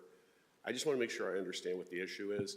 If the issue is replacing the current basketball court that's there, no different than the current Little League field that's there, Dr. Carter covered both and said they will be replaced. The Little League field, there's already been discussion, I believe it's Eli Terry, already been discussion with the town on how to improve the Eli Terry field. The issue with the basketball court, because you need to be careful what you ask for, and you sort of hit on it, Councilor King, if it's on the current location of the high school, there's different access. Until we took over Wapping, that whole complex was the rec department, which has different rules during the day than the high school does. What Dr. Carter tried to explain is, yes, we know there's a basketball court there. It will be replaced either on the complex, which may limit the time or not, or within walking distance of the high school. That was the commitment she made with Mr. Caldwell. So as much as we can guarantee it, you have a former chairman of Park and Rec, you have a former chairman of Park and Rec. We're not losing a basketball court. Believe me when I tell you, it will be replaced. The only question is exactly where, and I believe town staff is working with board staff through that process to see is the right spot at the end of the field that's being built, or is there another location on site, or is there another location across the street from the high school? But we're not going to lose a basketball court. Believe we don't have enough basketball courts to lose the few that we have. Thank you. Okay, and I do have one more locked because of the town lot. Yeah, so the current from the people's backyards, and I guess the rule's 100 feet. And my understanding is the field that's being proposed, I think the closest pole would be 105 feet, I believe. So it's over the 100. I know there was certainly a lot of discussion over the years about what would happen if we went to planning and zoning. I don't know that there's been any formal request because this plan is not just about lighting a current field. We need more fields and lights and tennis courts now and pickleball and a safer driveway. So it's the entire plan. So the quick answer to your question is I don't believe so. I don't know that there's been a formal request to get a waiver to light the current field, but there certainly has been discussion in the past. So as far as you know, no formal request was to planning and zoning to get a waiver for that setback limit? I don't believe a formal request, no. Okay. Councilor Carey. Chairman Manili, one of the things I just want to make mention of is the chart at the end of the presentation that Dr. Carter gave, and she got the chart from town, is being revised. And so you will want the revised version of that chart in anything that you're printing. So the last page of Dr. Carter's presentation at the last meeting, that chart is being revised to be, and so you're going to want to make sure you have the most recent version of it. That was the assessment. Yeah, it's the one that has the 250,000, 300,000 assessment, and there's some pieces of it that aren't oh, let me put it this way. For me, I got confused because it said total cost, but that's not really the total cost. It's just adding years 1, 2, and 3 together. So we're going to change that so it clearly shows, the total cost. So that chart will be revised in its current form. Probably is too confusing. And hopefully it's done sooner than later, because after the 16th, we can't even Well, discuss. no, it's being worked on right now, but I just want you to be aware so that we don't print something that it is being revised. Well, just for clarity purposes, so that everybody's on the same page, as you requested today, is you want to see the full 20 years of what the bonding would look like, potentially. I mean, we can't give you an exact for sure because we don't know Right, what's but I going mean, to be bid. not every single year, just 4 to 20, the way that, The total 20 Yeah. years. so we're just going to make a slight change to it. So I just want you to be aware of it so that you know that it's coming Soon. soon. You're fine, go ahead. You sure? I'll be patient, go ahead. Just, I have no worries. Counselor Viganski. thank you, Mayor. Deferring to you. Just, Mr. Maniscalco, can I get a quick clarification? The whole reason it's got to go to referendum is because of the cost, is that correct?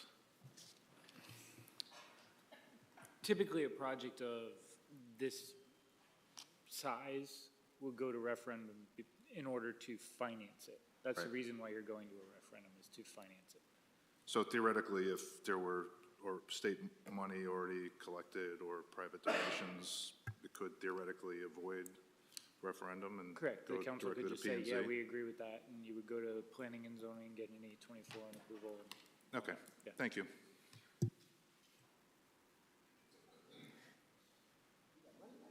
Counselor Pendleton. Thank you. It's for Mr. Maniscalco. Oh, you can finish it. Okay. So, Mr. Maniscalco, the conversation that we had in the last meeting about the charts, it was $84 or $87 is what the payment's going to be from year 4 on through to 20? I know it was in the 80s, I don't remember what it It's is. 83, 84, Yeah. something like that. That's what the payment would be on a house of $350,000, I believe, as far as my memory.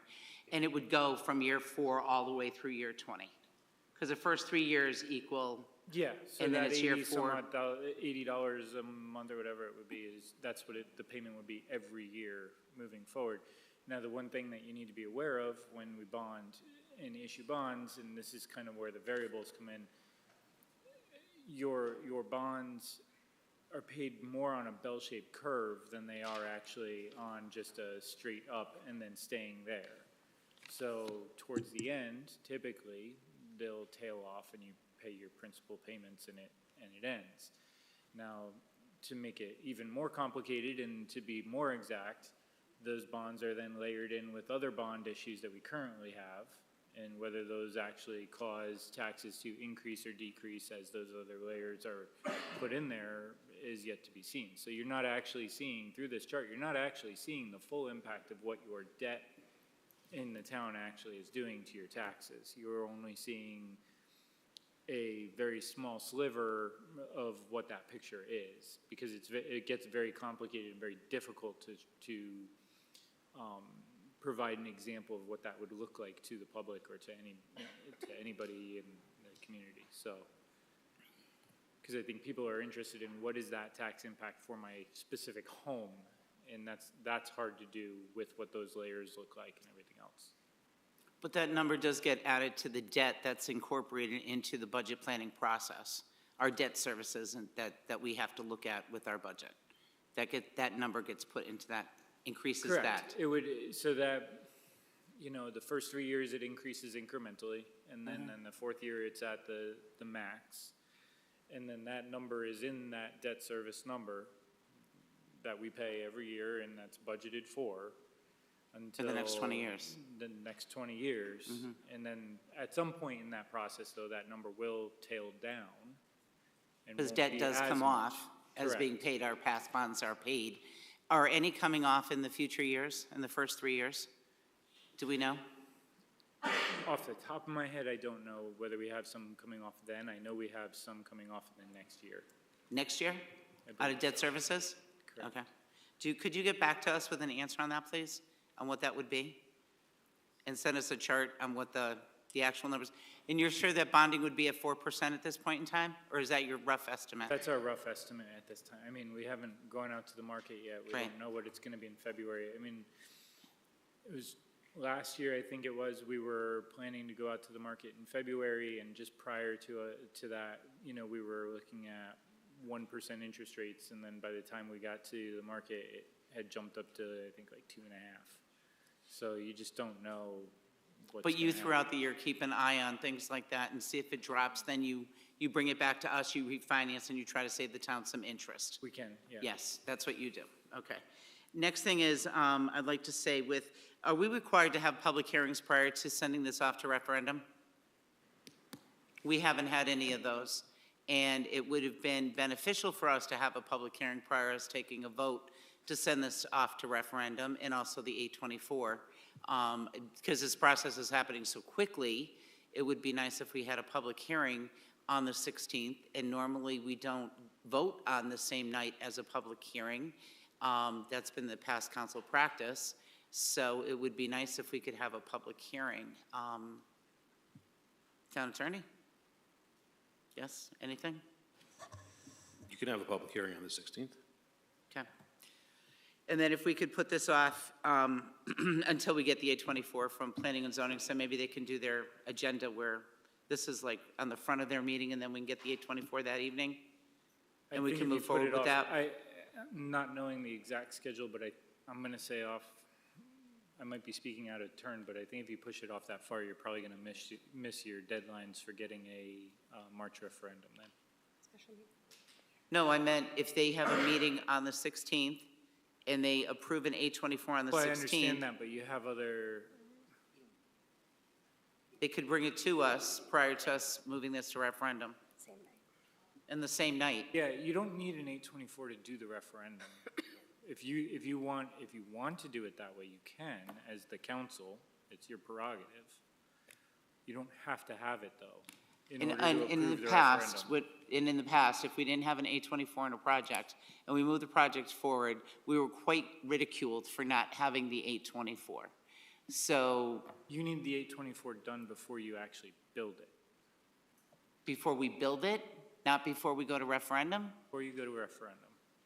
Your referendum is not to build the project. I understand that. Your referendum is to finance it, that's it. Right. But should we not have the 824 there You support? don't have to. Okay. Okay, I think that's it. And so I'm going to request that a public hearing be put on the next agenda, the 16th, please.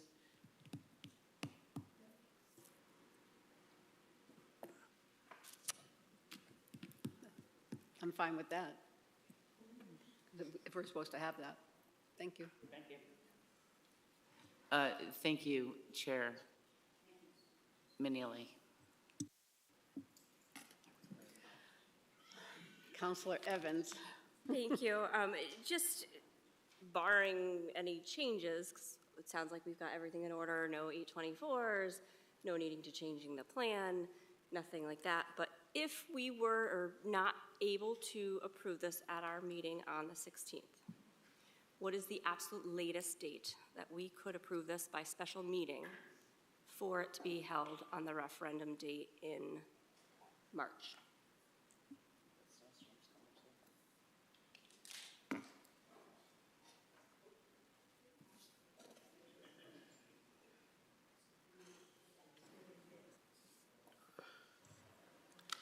Based on the proposed timeline and costs, it looks like the 16th is the latest date.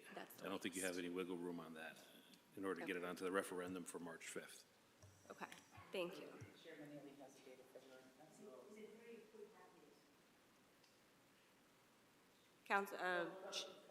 Chairman Manili is asking if it's 45 days I or believe it's 30 days. I'm sorry, I 45 couldn't hear days. the question. What was the question? 45 days quiet period, once the referendum date is set. So if we set it on the 16th, it's 45 days, which will bring us, I think, to March 5th or 4th, somewhere around there. Or is it 30 days? Chairman Manili was saying potentially it's 30 days instead of 45? That would be February 16th. No, it's got to be the 45 January days. 16th. I think it's 30 days. The bond's attorney has to write it out and get it back to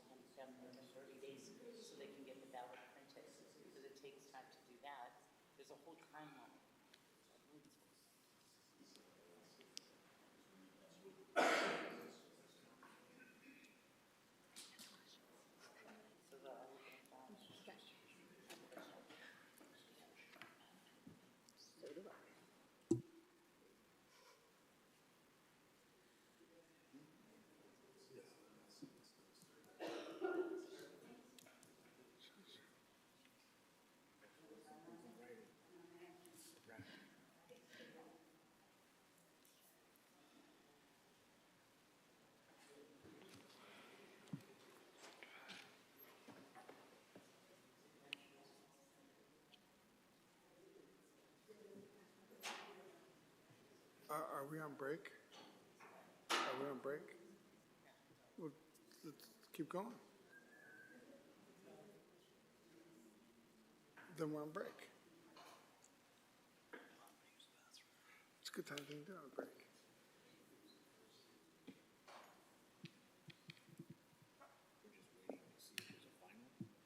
See if it's 45 versus 30.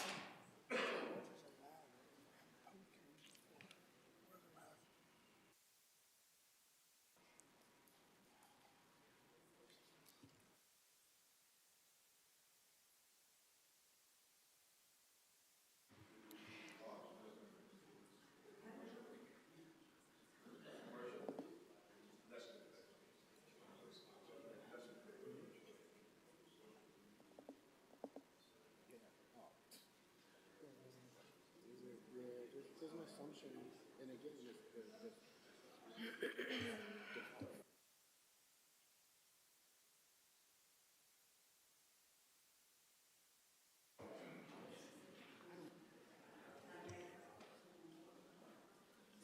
Yeah. Yes, Attorney So I- Corella. So we're trying to figure out the calendar here, but it looks like there's about a 4-day wiggle room from January 16th. You have 45 days if you issue the referendum on that date and set the date. You have 45 days in order to have the referendum, and so at least 45 days. March 5th is the 49th day, so you're good. It has to be posted at least 45 days ahead of time. So you're good on the 49th, March 5th, and you've got a 4-day wiggle room there. I think the Board of Ed's flyer talks about getting a snow day scheduled in there just in case. So I think you've got, it's tight, but it's doable. Does that Did I answer the your question? Yeah, good. You good? I have another question. You got a question? Another question. Regarding, I know previous referendums, after the window has closed, when we are able to make comment using our town resources, our town positions, there has previously been information provided to the community on the website or through other resources. I just wanted to, I know we had talked about this previously, but want to make sure that we are doing that for the community and providing that information, factual information on the town website that the town will be able to access, the residents will be able to access to garner information. So once you set a referendum, there's a prohibition on advocacy, either for or against the question, that you cannot spend municipal funds to prepare materials, either in, support of or in opposition to the question. That's established once you vote on sending something to referendum. There can be explanatory text that the council authorizes the town clerk to prepare that, provides a non-argumentative or advocacy piece that's able to be disseminated to the public. There can also be responses to questions posed to you by individual town council, town people to you individually that you can respond to, obviously, but you can't go out there advocating a position one way or the other. Great, so I just want to make sure that at our meeting on the 16th that we are prepared to ask for that explanatory text to be posted for the community. My only other question, which I don't want to, there have been 3 of us that have spoken that they would like to see this go to referendum.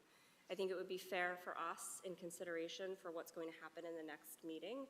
Are we planning to see this on our agenda? Are we planning to vote on it? I'd like to see it go to referendum. I'm not sure if we should have a consensus of some sort based on the council to kind of like what we're looking to do for the next meeting.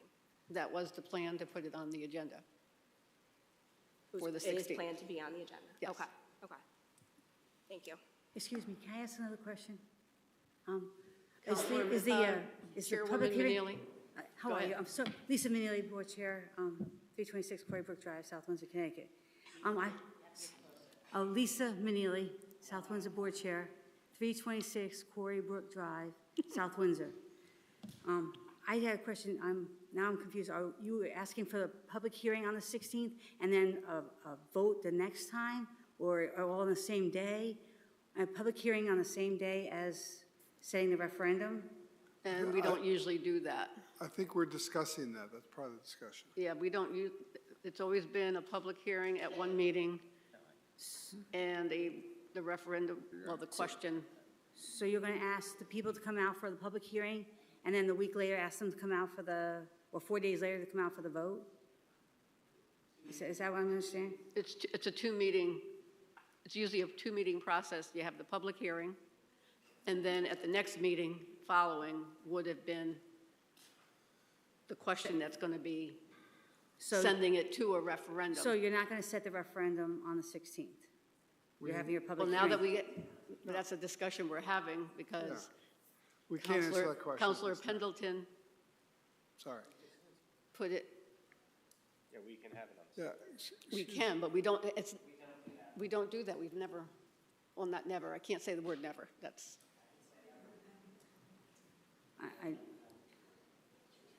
So you're going to discuss that right now by yourselves? I'll go back on my seat. Okay. because I remember there's never it's a public hearing and then I'd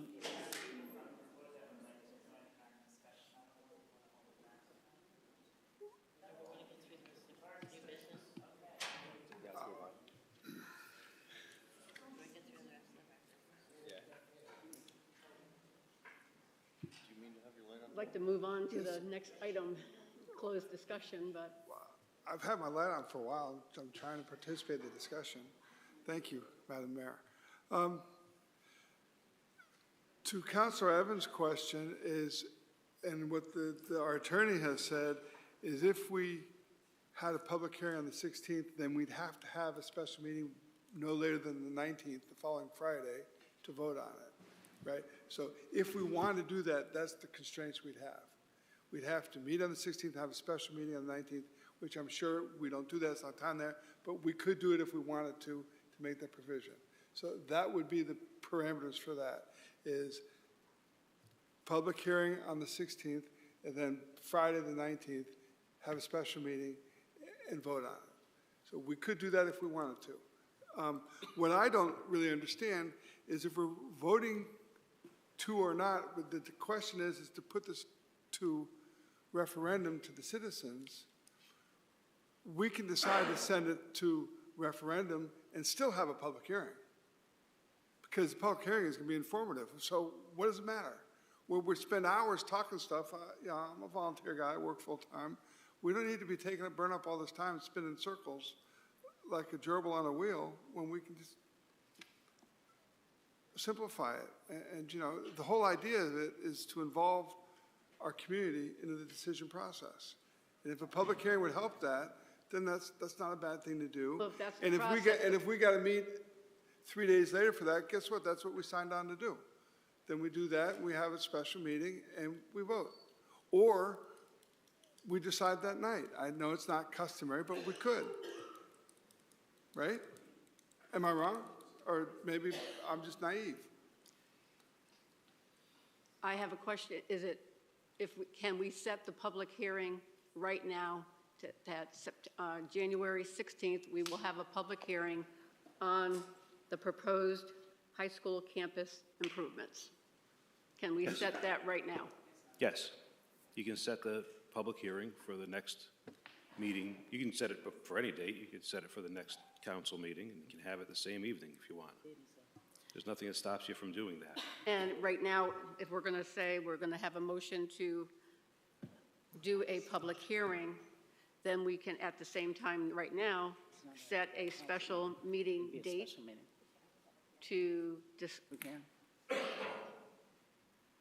we don't do public hearings and on the same night do, That's not been your practice, but there's nothing that stops you from doing that, number one. Number two, if you want to set a special meeting for the referendum decision, you can do that, absolutely. and that would be the only line of business that we can discuss That'd be that the only night. thing that you can discuss that evening, which is appropriate. Yep.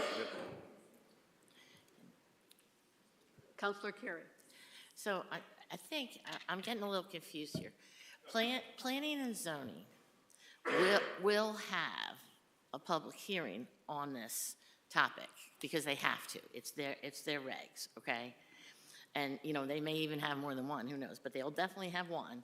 And they will give advance notice of that public hearing 2 weeks in advance, and they'll have to have it because they can't vote without it. Correct.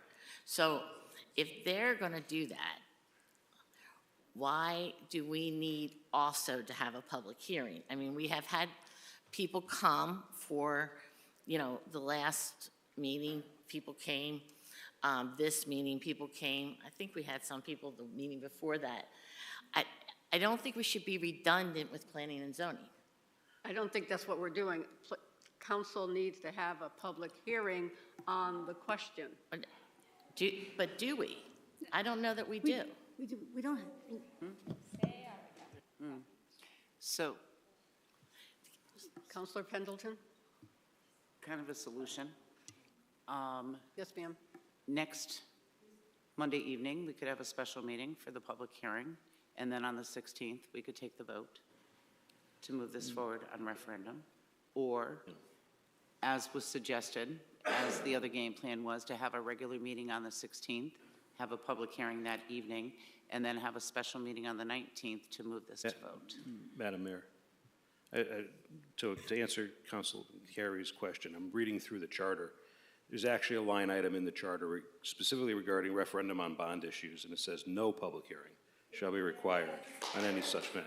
So there's no requirement in your charter. It says that no public hearing shall be required on any such matter. This is regarding specifically referendum on bond issues, section 314 of your charter. So you don't have to have a public hearing in order to send this to referendum. Okay. Thank you. Okay, that's one less meeting. Thank you. There you go. Clarify.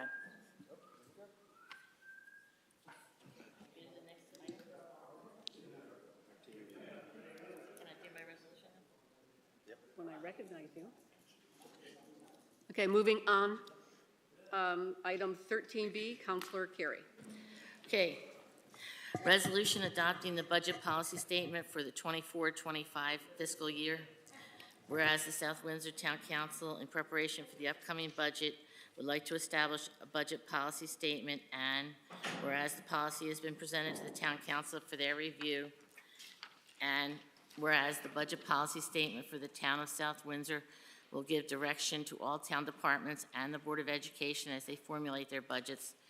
Therefore, be it resolved that the South Windsor Town Council hereby adopts the budget policy statement for the fiscal year 2024-2025 budget as shown in the attached Exhibit A. Second. We have a second. Any discussion? Counselor Carey? That, just to keep everybody aware, there were minor changes to this that we've all had the opportunity to review. One was so that we referenced the 2023 strategic plan in the correct pages, and the other was that this proposal, and Board of Ed, it's good for you to hear this, this proposal is aiming to keep our budgets flat for the 24-25 calendar year. Fiscal year.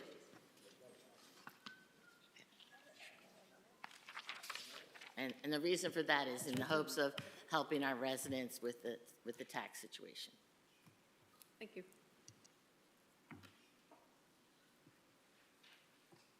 Counselor Pendleton. No, I see you. Okay. I'm scanning the room. With looking at the draft, I'm going to be voting no on this for the fact that 6 and 7 are contradictory of each other, maintain or increase the current level of services, and then target remaining flat to the current budget for 2024-2025. They contradict each other. So, and I thought we were going to have a meeting to discuss this on a better way to word this, but I'll be voting no on that.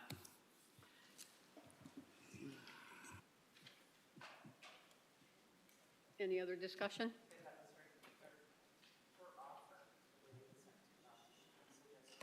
Seeing none, all in favor? Aye. Aye. Opposed? No. Abstain? Roll call, please. Counselor Buganski. Yes. Counselor Lewis. Aye. Counselor Balboni. Aye. Counselor Carey. Aye. Mayor Delnicki. Yes. Deputy Mayor Siracusa. Yes. Counselor King. Counselor Evans. Yes. Counselor Pendleton. Tally, please. I have 8 yes and 1 no. Motion carries. Moving on to item 13C, Deputy Mayor Siracusa. Resolution removing member from appointed office for Charter Revision Commission compliance. Whereas a Charter Revision Commission of 7 members was formed by resolution of the Town of South Windsor's Town Council on September 18th, 2023. And whereas Connecticut General Statute Section 7-190 states that not more than 1/3 of the Charter Revision Commission members may hold any other public office in the municipality. And whereas of the 7 members of the Town of South Windsor Charter Revision Commission, only 2 members may hold another public office. And whereas to date, there are 3 members of the Charter Revision Commission that hold another public office. And whereas the Charter Revision Commission has been unable to resolve the matter amongst themselves by either having one of the 3 members resign from their other public office or by having one of the 3 members resign from the Charter Revision Commission, and whereas, in accordance with the rules and procedures of the Town Council, Article 10, Section 2, for the cause of bringing the Charter Revision Commission into compliance with the provisions of Connecticut General Statutes, Section 7-190, the Charter Revision Commission requests the Town Council to resolve this matter by either 1, removing an individual from their other appointed office, or 2, removing an individual from the Charter Revision Commission. Now therefore be it resolved that the Town of South Windsor's Town Council removes, am I leaving this blank? For now. From the appointed office of blank for the purposes of having the Charter Revision Commission be in compliance with Connecticut General Statute Section 7-190. Here is second.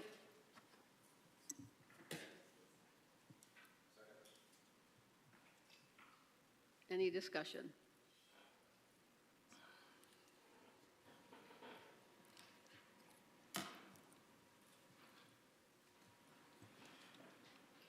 I'd like to recommend that we add Craig Zimmerman and the other blank, Town of South Windsor Charter Revision Commission.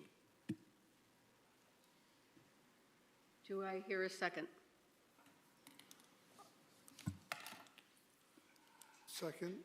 I thought we were in discussion. Yeah, We were in discussion, right, sorry. But for the discussion purposes, we have to wait for discussion purposes before we add a name, is that correct? Mr. Corrella? You had a motion and a second. I think you have to open it up for discussion. If somebody wants to make an amendment to the motion, then they can do so during or after discussion is over. So we're in, right now, so we're in discussion mode right now. Yep, that's fine. Counselor Lewis? Thank you, Madam Mayor. I appreciated Attorney Bistro's letter, and I didn't have a chance to digest it today, so I'm wondering if that's applicable, and that would certainly set a course of action in place.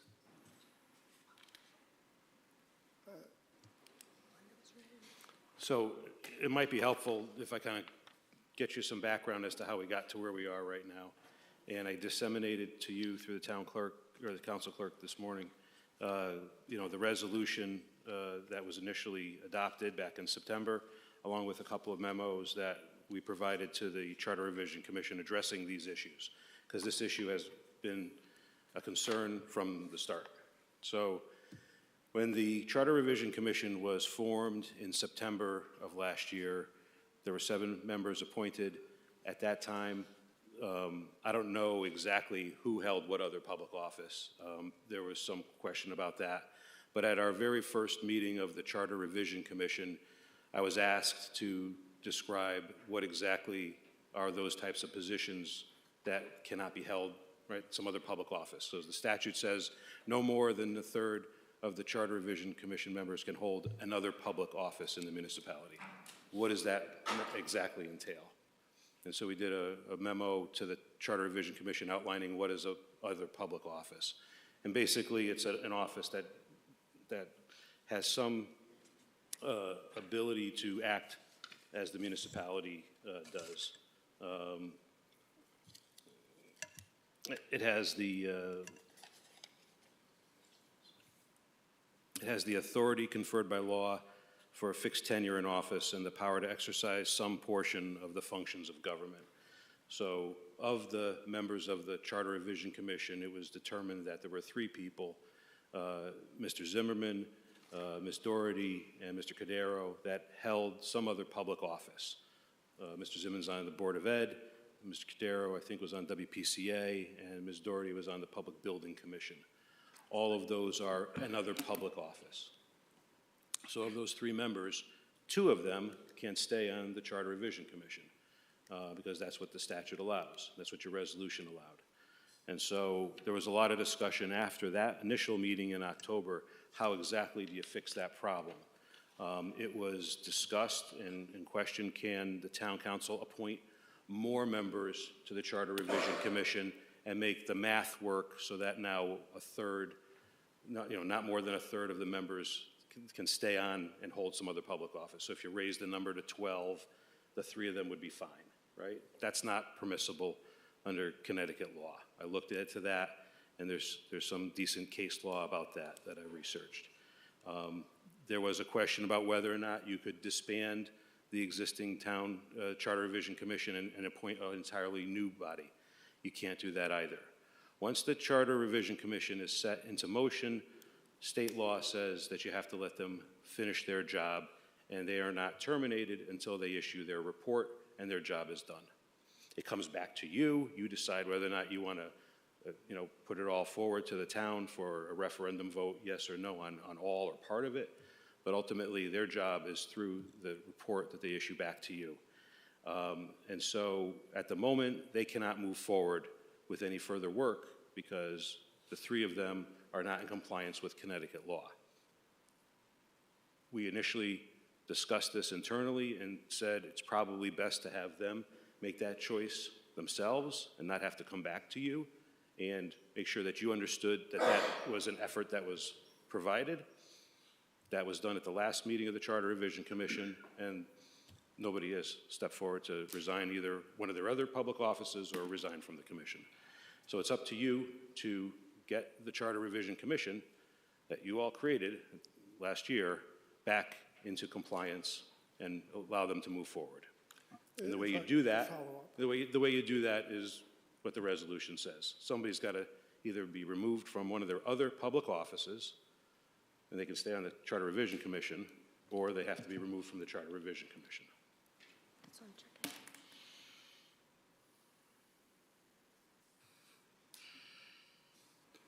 So it wasn't illegal or improperly formed as a commission? No, it was not. It was properly formed. The resolution was adopted, and the people were appointed. There's a number of reasons why people are ineligible at one point in time or another.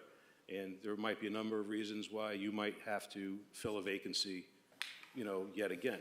Somebody could pass away. Somebody could change party affiliation. Somebody could move out of town.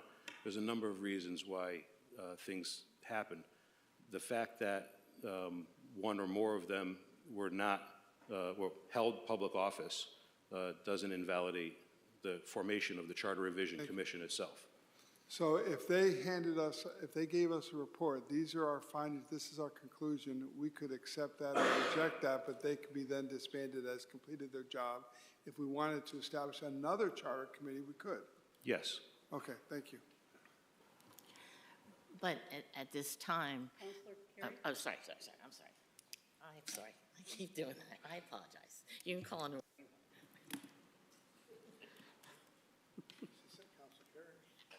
I did recognize you. Yeah.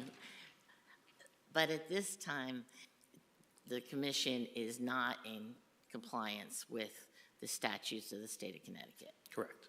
So the work that they do currently is not, They haven't done any work. They've had an organizational meeting, and they've had okay. a couple of meetings to go over these issues, right? This issue was at the very first meeting, and they've talked about it twice since then, and they've not been able to resolve it. Okay. I did have the chance to read Tad Bister's document, and I thought it was interesting. Have you had a chance to read his position? Just what I heard tonight for the first time. I haven't seen that other than from sitting here tonight. I would be really interested in your opinion of it and the stance that he's taken in that, from the statute's perspective. Well, I've done the research on that myself. Where's his memo? What I'm telling you is my review of the Connecticut Attorney General's opinion from 2002, where Waterbury tried to do similar things in terms of, like I told you, you can't add more people to the commission, you can't rescind the commission, you have to let them do their job. That's straight out of the Attorney General's opinion from 2002. There's several other cases that we researched and provided in the memos to you all. I don't see any case law or memos in this email or this letter from Mr. Bister. And, I don't agree with his conclusions because, that they're not supported by the Attorney General's position. In particular,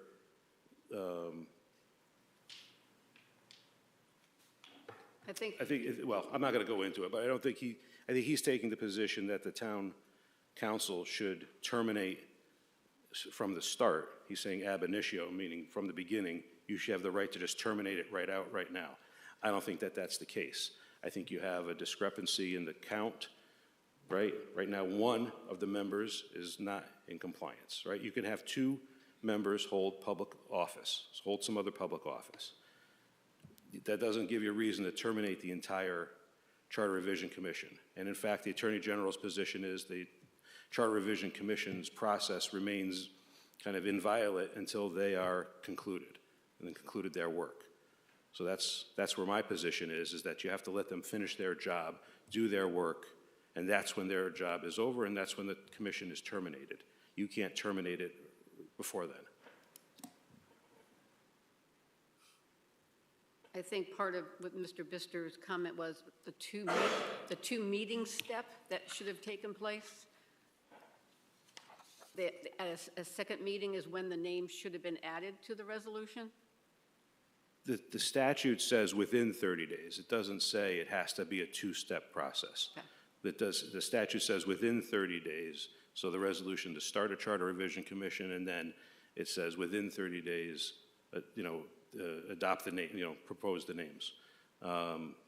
Very often, it's done in one meeting. So the statute says within 30 days. And that's Okay. what was done here. Okay, because they could have they approved the resolution on the 18th of September. They could have waited to the first meeting of October or the latest, the second meeting October, but they had, the statute says because of the 30 days, they can do it in one fell swoop. Mm-hmm. Yes. Thank you.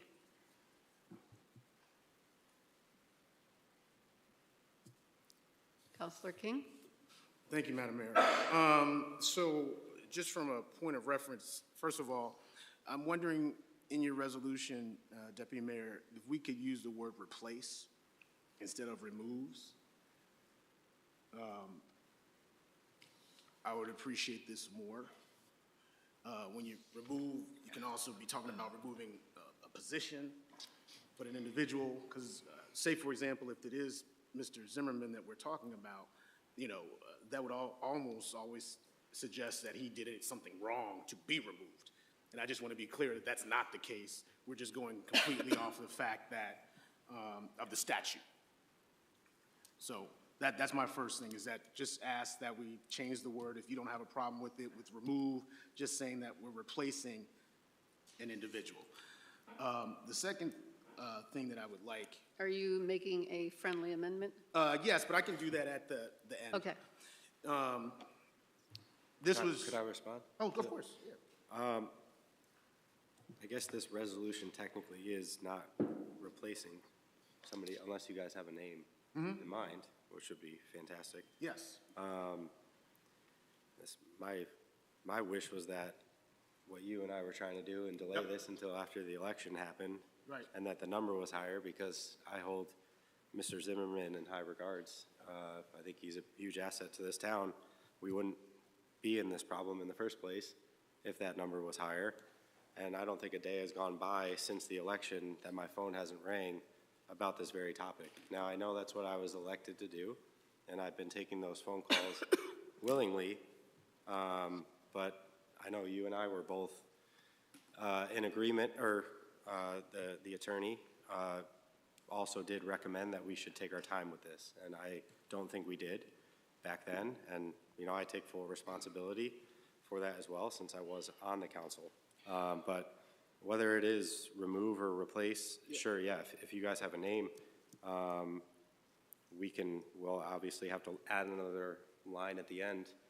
Yeah, that's all. I'm just, who so we're for gonna that, yeah, so we can, like I said, and that's why I said I'll just wait Yeah. until the end. The second piece is that when we first created this, let's keep in mind as a town, because I've seen the emails, I've gotten the calls, and while we haven't had this discussion amongst ourselves as a town council, because that's why you have a town council meeting, we're not allowed to meet outside of the town council. I don't know if the town is aware of that.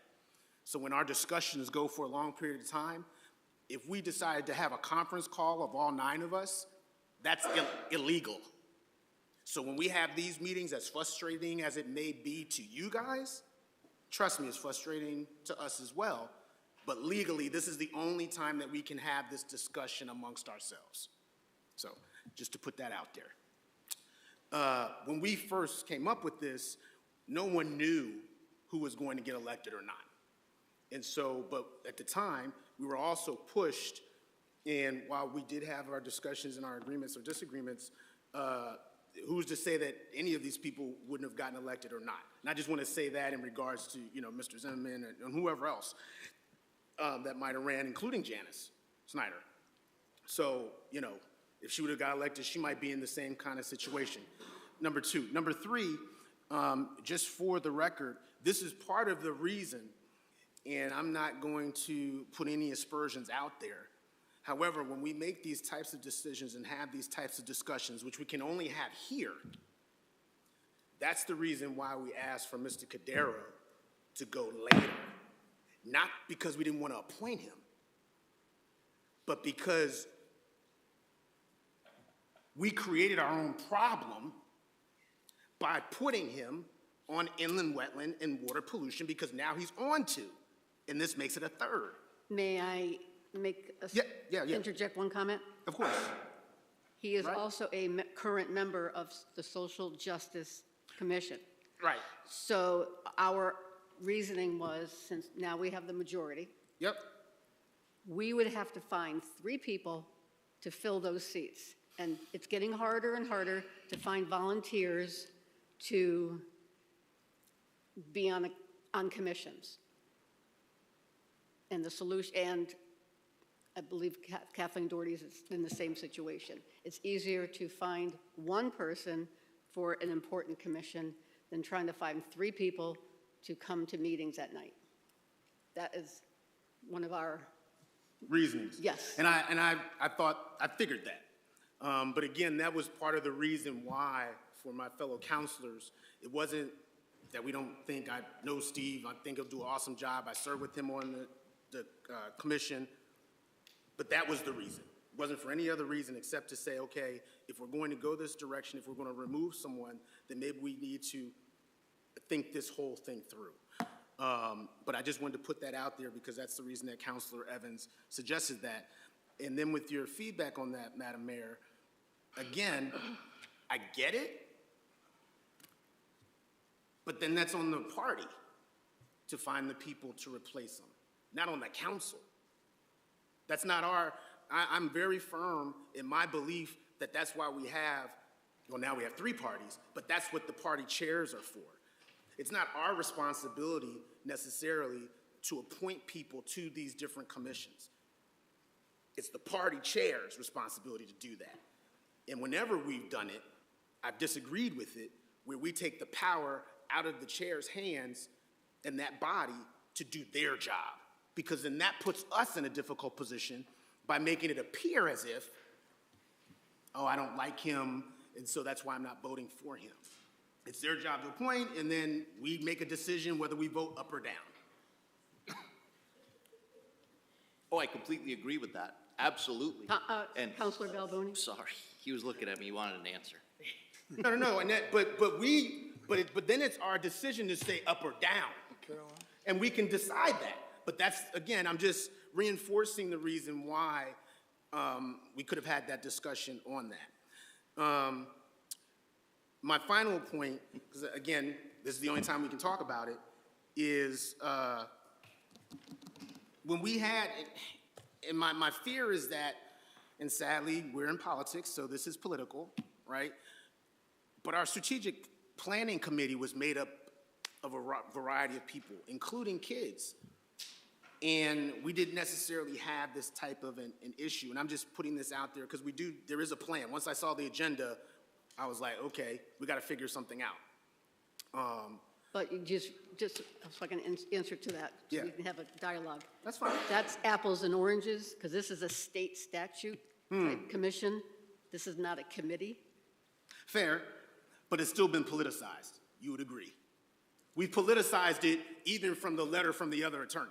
That's not a letter that. Well, it's that's all the I'm whole saying. thing has gotten politicized Yes. from day one. Yes, that's all I'm saying. The whole thing has been. And it is what it is. But I'm saying that even when we had the strategic planning committee, which sets the tone for what we do as a town, supposed to, we didn't go through the weeds like this. That's my point, is that we didn't politicize, and I get it, that, because I served on that committee, and it was awesome. Because we put all of those feelings aside, and we said, okay, what's best for the town? And my fear is, and that's why I asked for replace instead of remove, is that, okay, if we have somebody for the benefit of the town, if the Democrats have somebody that we can put on there instead of, for example, Mr. Zimmerman, then okay. Will that be good? That's us. Yeah, is that good to go? If you have a name? Yes, if we have somebody that we're going to replace that falls within the guidelines, then are we good? And we can move on to Mr. Balboni's D. Yeah, that didn't come out very well. He's the next letter. He's the next letter. You know what I meant. But I'm just saying, if that's the issue, and that's why, again, I said not remove, replace. Okay. All right, I'm just, I don't want to get into the weeds unnecessarily if we don't have to. Thank you, Madam Mayor.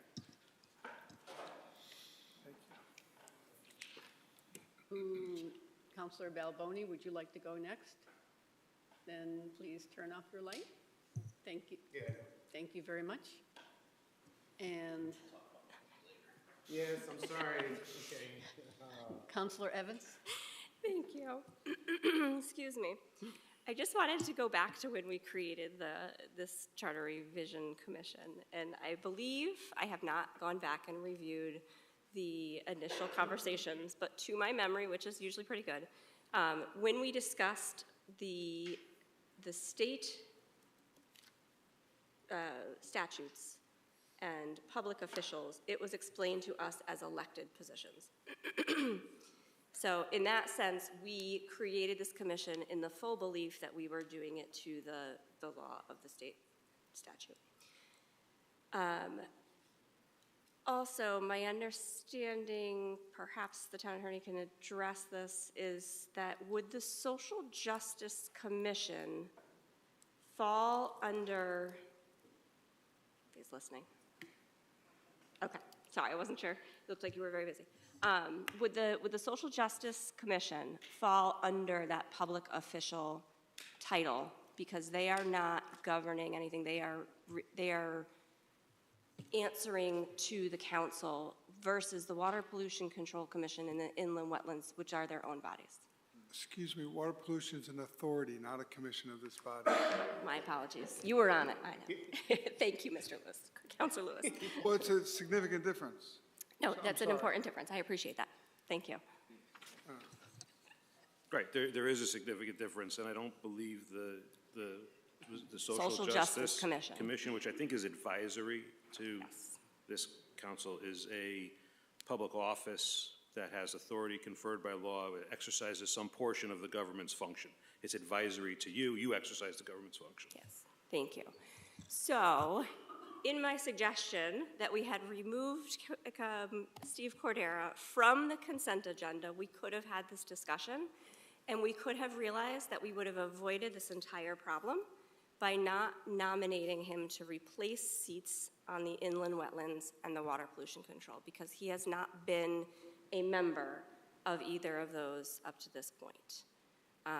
So in my opinion, it was a bit of a lack of transparency and a bit of lack of foresight of the counselors that voted against that discussion ahead of time to be able to discuss that and make an actual educated decision. That would have been the easy solution. I also would like to request that we change anywhere the word remove or removing is listed or removes, and change it to replace or replacing. So that would be in the title, resolution replacing instead of removing. In the second to last paragraph where it says the last three lines, it says removing twice. I'd like those both to be, recommend that both of those are changed to replacing. Before the blank where Deputy Mayor Saracusa suggested we put Craig Zimmerman's name, that we put replaces. And after town revision, where we fill in the other blank that says town revision, that we add with blank for that name to go in there. So I'm creating a space for that name. So you're saying replace Craig With Zimmerman? blank. Yep. From the appointed office of the Charter Revision Commission. With. And you want to, so you want to put, replace Zimmerman with, add the word with blank, with the name. We'd have to change more wording than that if we did it just after his name. You're saying right after his name? But we can also add it after where it says section 7-190. Could we do it, we probably, well, now they have to change the now therefore, or add another and replace, and add a replace there. We can do that. I think a very simple and quick fix. Rather do a quick and simple Right. fix than. So where that blank is, where Deputy Mayor Saracusa had suggested we put the second blank that says town revision Charter Revision Commission, all right? That we put the word with and then a blank for the other name.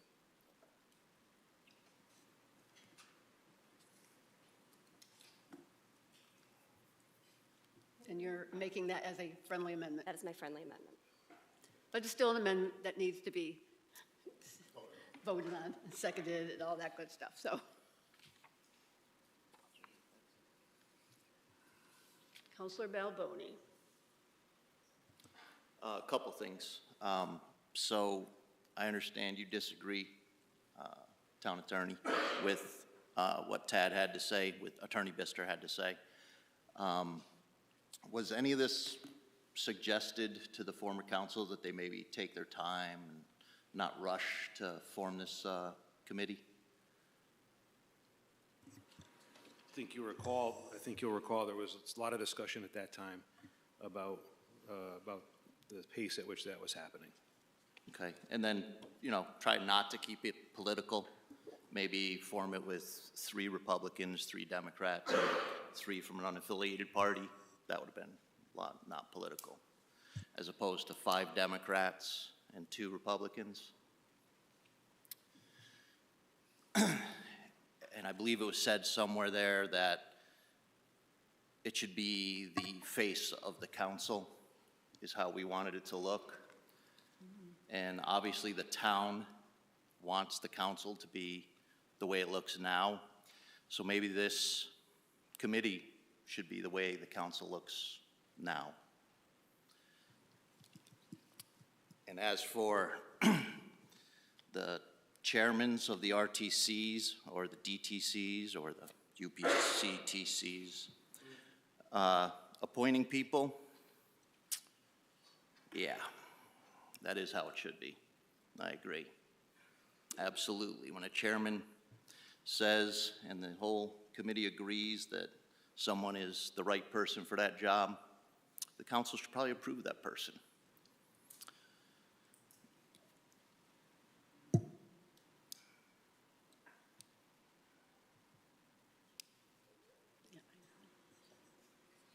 Councilor Lewis? Thank you, Madam Mayor. I'd like to make a motion that we table this. Ask for a written response from our attorney with regard to Tad Bister's letter. Get that in writing, and in addition to the resolution, include the names and how we properly deal with that. If it was rushed before, let's do it correctly. Let's table it and get more information. So I'd like to make a motion that we table this. I would second that. Any discussion? In regard to tabling, or? In regards to Or in tabling? general? I haven't spoke yet on the in general discussion, so. Yeah, so. Right, yeah, from a point of order standpoint, if I'm correct, the motion to table would supersede any further discussion, unless, excuse me? I know, really. Point of order. Yeah, point of order. We can hear you up here, and it is distracting.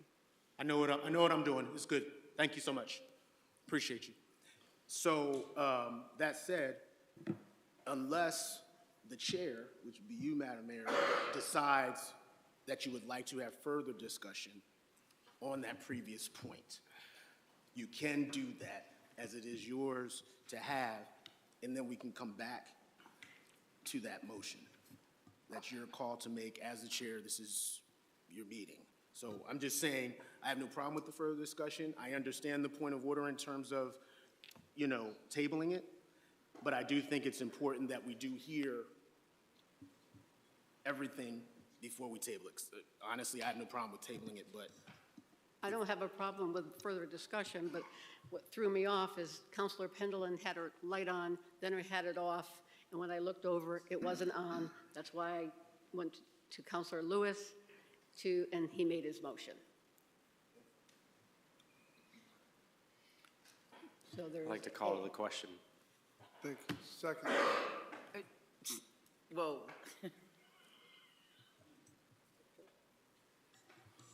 All those in favor of the question? Question has been called. Don't we have to vote on calling? Yes. We have to vote on calling the question. Yes. On the table. Motion. Can I just point of clarification? Tabling is the incorrect word, right? Postpone it to our second meeting. We should not be tabling this. Correct. The motion is to table, right? So you can have discussion on that motion. You can't move forward with anything else other than voting on the motion to table. You can have discussion about it. You can decide if you want a friendly amendment, if you want to say, okay, we're going to postpone it to the next meeting or table it to the Postponing next is the meeting. word.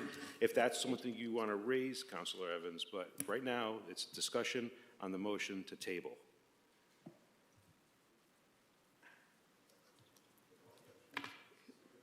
Can I? Somebody Yeah, also I just made a have a motion to call the clarification question, with so the you got to town act on it.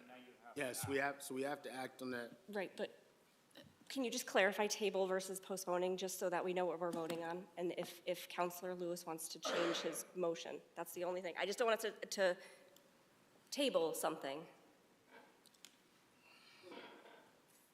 there's really not a distinction there. It's coming back at the next meeting as old business. If it's, so it's, if you want to say it, postpone to the next meeting or table it, either way, it's coming back at the next meeting. Would you like to revise your motion to table to the next meeting, or do you have a specific date to table it to? No, Because you got just to, table it, it's up to us, but to remove it from now to later. right, Well, but do you can have a I- date in mind to table Yeah, it I'm to? gonna- I don't think I have to. Do I? Well, let me just recommend to you that you do need to act on this at some point. You can't table it indefinitely. Exactly. So you do Right. have to have a point in time that it's going to be taken up again. Because the clock is still ticking on this charter From what I commission. understand with the attorney, excuse me, Madam Mayor. From what I understand is it automatically going as unfinished business to the next agenda. So it's got, yeah. That's postponing, not tabling. Could we also, Clear definitions of both. Call to the question?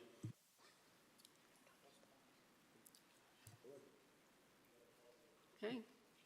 All those in favor to table this resolution to the next scheduled meeting? Aye. Aye. Opposed?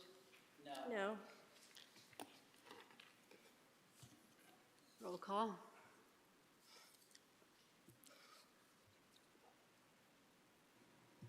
Counselor Buganski, Aye.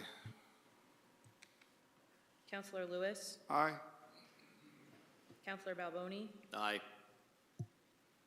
Counselor Carey, Aye. Mayor Delnicki,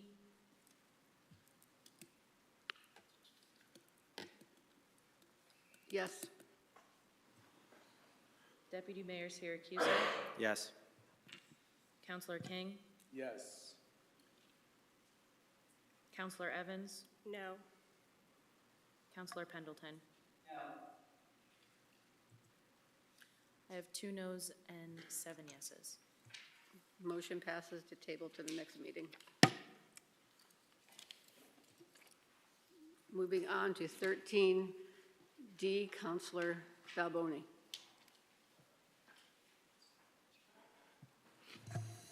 Page 9.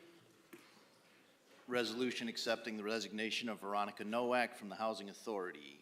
Be it resolved that the South Windsor Town Council hereby accepts with regret the resignation of Veronica Nowak from the Housing Authority effective December 26th, 2023, as more fully described in attached Exhibit B. Be it further resolved that the South Windsor Town Council extends its thanks to Veronica for the time she has dedicated to serving her community by her membership on the Housing Authority. We have a second. Any discussion? Seeing none, all those in favor? Aye. Opposed? Seeing none, motion passes. Moving on to 13E, Counselor Evans. Resolution approving 5 refunds totaling $3,921.43. Be it resolved that the South Windsor Town Council hereby approves 5 refunds, the total of said refunds being $3,921.43, and as more fully described on attached Exhibit C. Second. We have a second. Any discussion? Seeing none, all those in favor? Aye. Opposed? Motion carries. Item 14, passage of ordinance. Having none. Item 15, public input for any matter. Public input for any matter shall not exceed 30 minutes. When recognized by the mayor, the speaker shall approach the lectern, give their name and address. Speaker shall avoid personal attacks or impugning or alleging an improper motive to any person. The speaker may address the council on any item. The speaker shall limit their speaking time to 5 minutes. Anyone like to come forward at this time?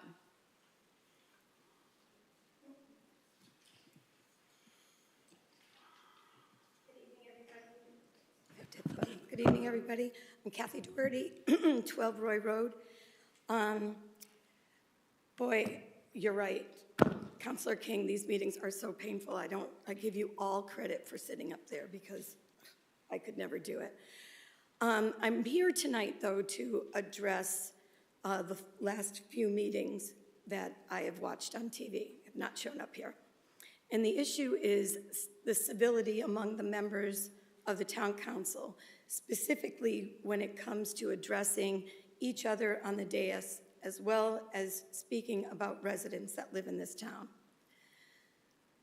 The last few meetings, there has been a negative tone when speaking about residents of this town, as well as your fellow councilors.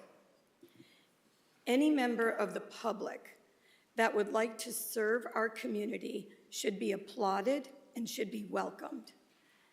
Your personal views should not be considered, especially given the latest behaviors demonstrated by some council members. If you are ready to judge others, may I respectfully request you put your own behavior in check first. For individuals to suggest that they hold themselves to a higher standard and publicly admonish a lifelong resident, it should not be tolerated. Further, to use derogatory language towards a former deputy mayor is egregious, and minimally action should be taken to sanction. Every one of you on this council has a strength. Each of you has a strength that should be developed, it should be appreciated, and it should be considered when listening to others. And more than ever, all of you should be working for the good of the town of South Windsor and not your own personal agenda. Speaking over each other has been, and continuing with this rude behavior is uncalled for. It's embarrassing as a resident of this town. And you should know and be aware that the residents are watching, especially the kids in the high school that are doing their civics classes. Is this really what we want them to see? I should hope not. But I do want to thank you all for your time and consideration for all of the time you spend away from your families sitting up here for the good of the town. I just hope personal agendas are finally put aside. Thank you, Ms. Doherty. Anyone else like to come forward for any matter?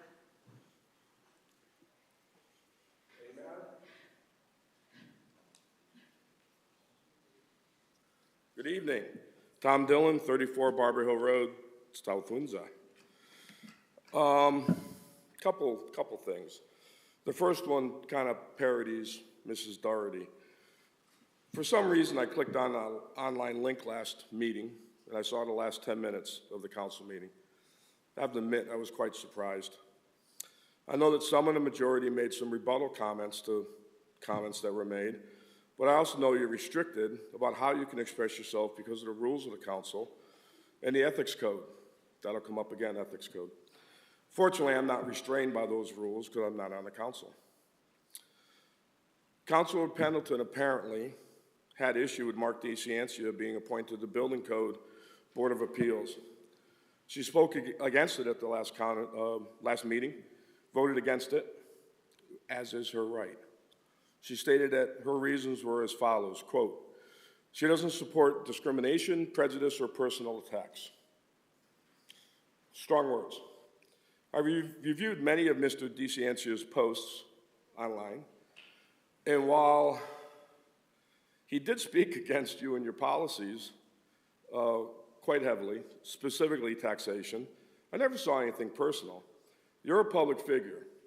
You're fair game under the First Amendment. Please produce the comments where he discriminated or was prejudiced against someone. I'd like to see those.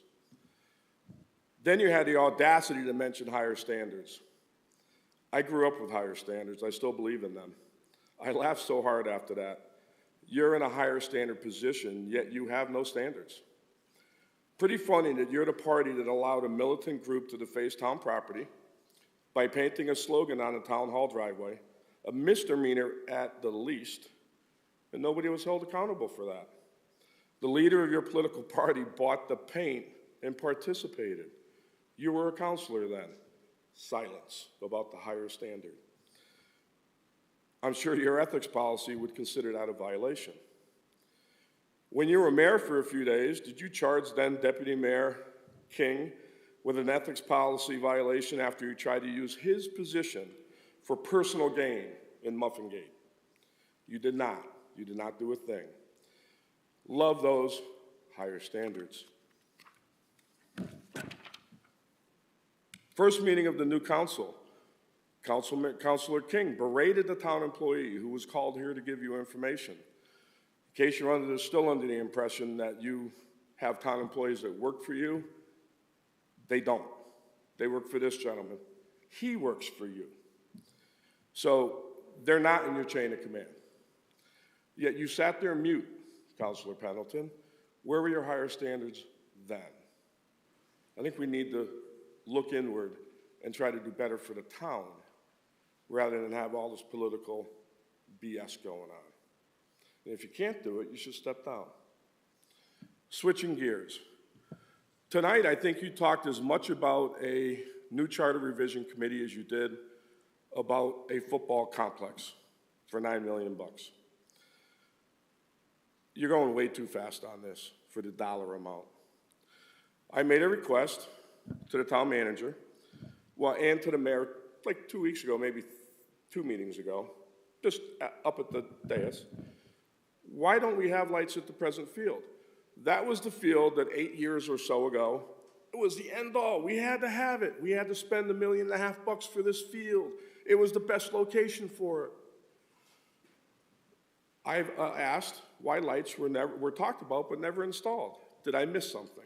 The town manager stated in his reply, quote, "I do not have any idea what the reasoning is as to why we don't have lights at the present field." I've asked the same of the mayor, and I did receive an answer tonight from Mr. Zimmerman. They never applied to planning and zoning. I remember years of discussion. Every year it comes up, sometimes very violently. Nobody ever thought to look to see whether anyone ever applied for lights. You could do it probably for $500,000. Why are we talking about $9 million? Too fast. You guys are going way too fast. My gut feeling is an application, I'm pretty sure, to put lights at the present field has never been made. If you're going to do lights, do them at the present location and save us $8.5 million. What a concept. We could do a lot with that in town. Lower taxes. As to get back to the traffic at school, leave earlier. Be an adult. Don't get to school 5 minutes before it starts, just as you have to do at your jobs. Thank you very much. Thank you, Mr. Dillon. Anyone else would like to come forward for any public input on any matter? I don't want to steal your clipboard. It's a nice clipboard, though. Any other? Seeing none. Moving on to 16, communications from the council.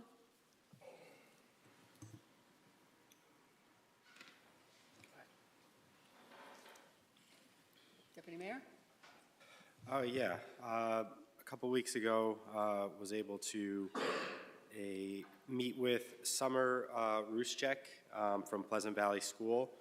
We had her here in the council chambers and presented her with another honorary junior council member certificate. Summer was very appreciative and asked unbelievable questions, and I have no doubt in my mind that she is going to make a big difference in whatever community she lands, and hopefully it's South Windsor. Thank you. Councilor King? Oh, thank you, Madam Mayor. I apologize. So I meant to do this last time, only because when we have communications, that means kind of whatever we want to bring out. And so and I apologize, Mr. Maniscalco, what's Vincent's last name? Stetson. Stetson. So sometimes what happens behind closed doors needs to be put on Front Street. And I am man enough to say and know, as I continue to learn, not just by having a wife, but also by having 2 children, that yes, daddy can be wrong too. And sometimes daddy needs to apologize.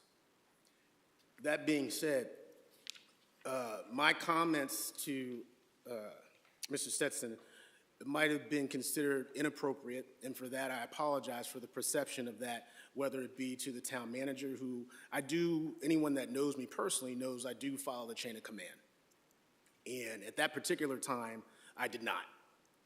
I should have put my questions and my comments to Mr. Maniscalco, because Mr. Dillon is correct. He does not work for us. He does work for Mr. Maniscalco. We had a conversation after that, and I did extend my apologies, but that's not something that no one knows, but that's okay. And so I'm doing it in public now. Just as equally as I was in public then, I am doing it publicly now. That said, recognize that we as a town council, and I think it was Chairwoman of the Board of Ed that said it so eloquently, Manili, that we do, and Ms. Doherty too, we do spend time away from our families. We do not get paid for this. We do it because we care and we want to work for the town of South Windsor. Sometimes when working for the town of South Windsor, especially as town councilors, it comes with a passion that can come off in the wrong way, and so I apologize for the perception that I gave that day. So again, Vincent, my fault. I was saying what I said because that is how I felt. I felt in that moment that when we're asking a question, that we should just get the answer. That being said, there's a right way to do things and a wrong way to do things. And so I apologize again to that man, because he is still a man, as am I. And even as town councilors, we have to recognize when we do make mistakes. So I own that. So Mr. Dillon, oh, he bounced already? He said all that and bounced? So he is correct. So there was something else, but you know what? I'm not going to run my mouth. It's 10 after 10, but I will say again, my apologies, and he can say that that came from a Deputy Muffin, and we can keep it moving. Thank you. I'm going to take a moment and state that the council did receive 2 emails. One, there's from the same individual, and I think one's just, I haven't had a chance to read the second one. It could be added more information on it. And due to the fact with our council rules, something coming after the agenda was sent out, because this is due in regards to the previous meeting, that a council member or the mayor shall advise the rest of the council in writing through the clerk of the council their objection to the email being read prior to the call of the meeting. So I haven't received anything, so this could be read into the record under public input on any matter at the next meeting. But just letting everyone know that we did receive an email from a gentleman, and I just want him to be aware that we did receive it. It's not being ignored due to the fact that he asked for it to be read into the record, but if he had sent it prior to the agenda going out, then it could possibly have been read tonight. Councilor Evans. Sorry. Thank you. I did just want to mention that in 2021, the council did pass a Unity Day for January 6th, which is coming up in just a few days, in reflection of the insurrection in Washington, D.C. In 2021, January 6th. And the idea of this is just that we as a community are united and work together. And I think through the work that we have through a lot of our commissions and activities in town, especially I think of HRC, social justice has done a lot of great work.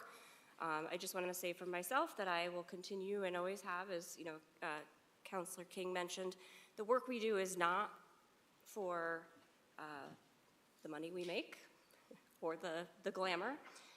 It is truly because we want for the betterment of the town. And so I hope that each of you will join me in recognizing and honoring Unity Day on January 6th in recognizing that we will work together for the betterment of the community, because that is what I am committed to. Thank you. Counselor Pendleton? Thank you. I'd just like to add to that to say a prayer for the lives that were lost on that day, of the folks that worked there and the folks that participated, to pray for their families on that tragic day of the insurrection on January 6th.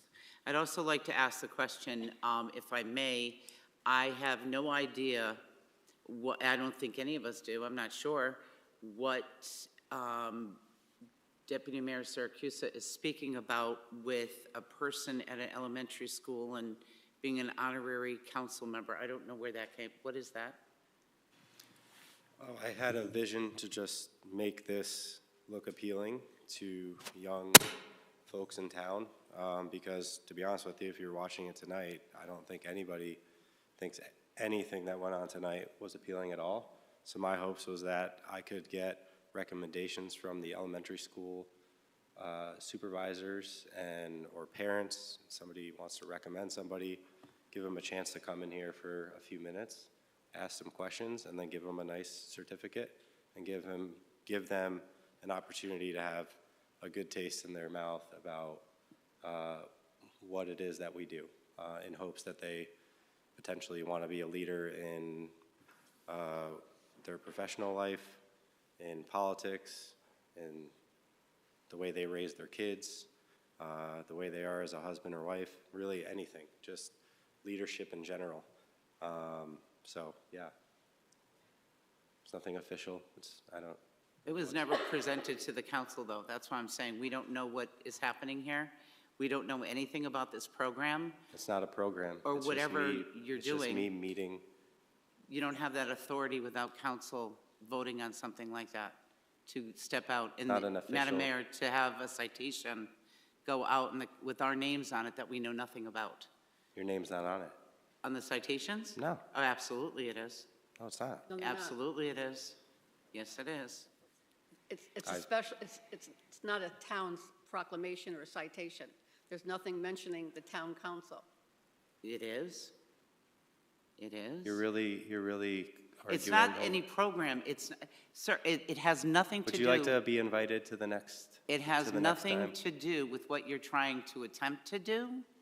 I just think you overstepped your authority or thinking you had the authority to act on your own individually when we are a council of 9, not a council of 2, and both your names are on it, and not one of us sitting here knew anything about this. It was never mentioned. I've mentioned, this is the third time I mentioned it now. Well, I'm questioning it now, though. What is it? And we never discussed it. I just told you what it is. It's not an official program or anything. If I apologize to our town attorney if I stepped out of bounds in any way. I do these things in my private life. That's just who I am. I'm a community outreach person. Town resources were utilized, though, right? I've helped hundreds of thousands of people. A piece of paper, yes. And our names are on that citation. Your name is not on the citation. They are, without us knowing about it. It's not, I'm judging the program because I don't know anything about the program. I don't know what you're doing. It's not a program. None of us know what you're doing, but you don't have the authority sitting on this council to go The things that you rogue choose and to do what focus you- on are quite amazing to all of us. And I think the town really did speak up and is kind of sick and tired of those types of actions. I'm very proud of coming up with that idea.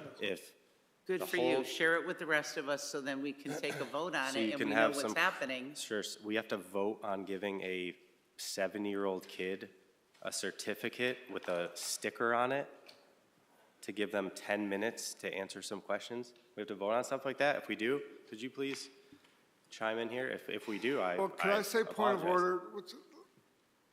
What? You guys have expressed yourself. Let's move on. Let's go home. Let's Well, if motion I'm breaking any, Minute, I'd like to hear from the town attorney, please, on the authority of what is happening here with the citations, with your signatures and our names on it. We know nothing about this, what you're doing. Your name is not on the form. It's- Mr. Carell? I'm not exactly sure what it is you're talking about because I haven't seen it, but I will say to you that the town council acts as a group of 9. I don't know the first thing about what it is, Deputy Mayor Siracusa, what this citation is about. I don't think it really, I don't think what I've heard violates anything. I don't think it's wrong. I will say to you all, though, that you are a council of 9 people, and I think you need to act as a council of 9. Couldn't agree more. Thank you.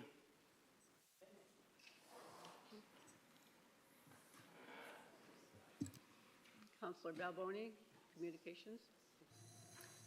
I just wanted to bring some information up because some falsehoods were stated and just wanted to clear things up. There was no insurrection on January 6th, and the only person that died was Ashley Babbitt, who's a retired Air Force, I believe she was. But I guess we can call it what we want to call it, but until someone's actually charged with insurrection, there was no insurrection. Thanks.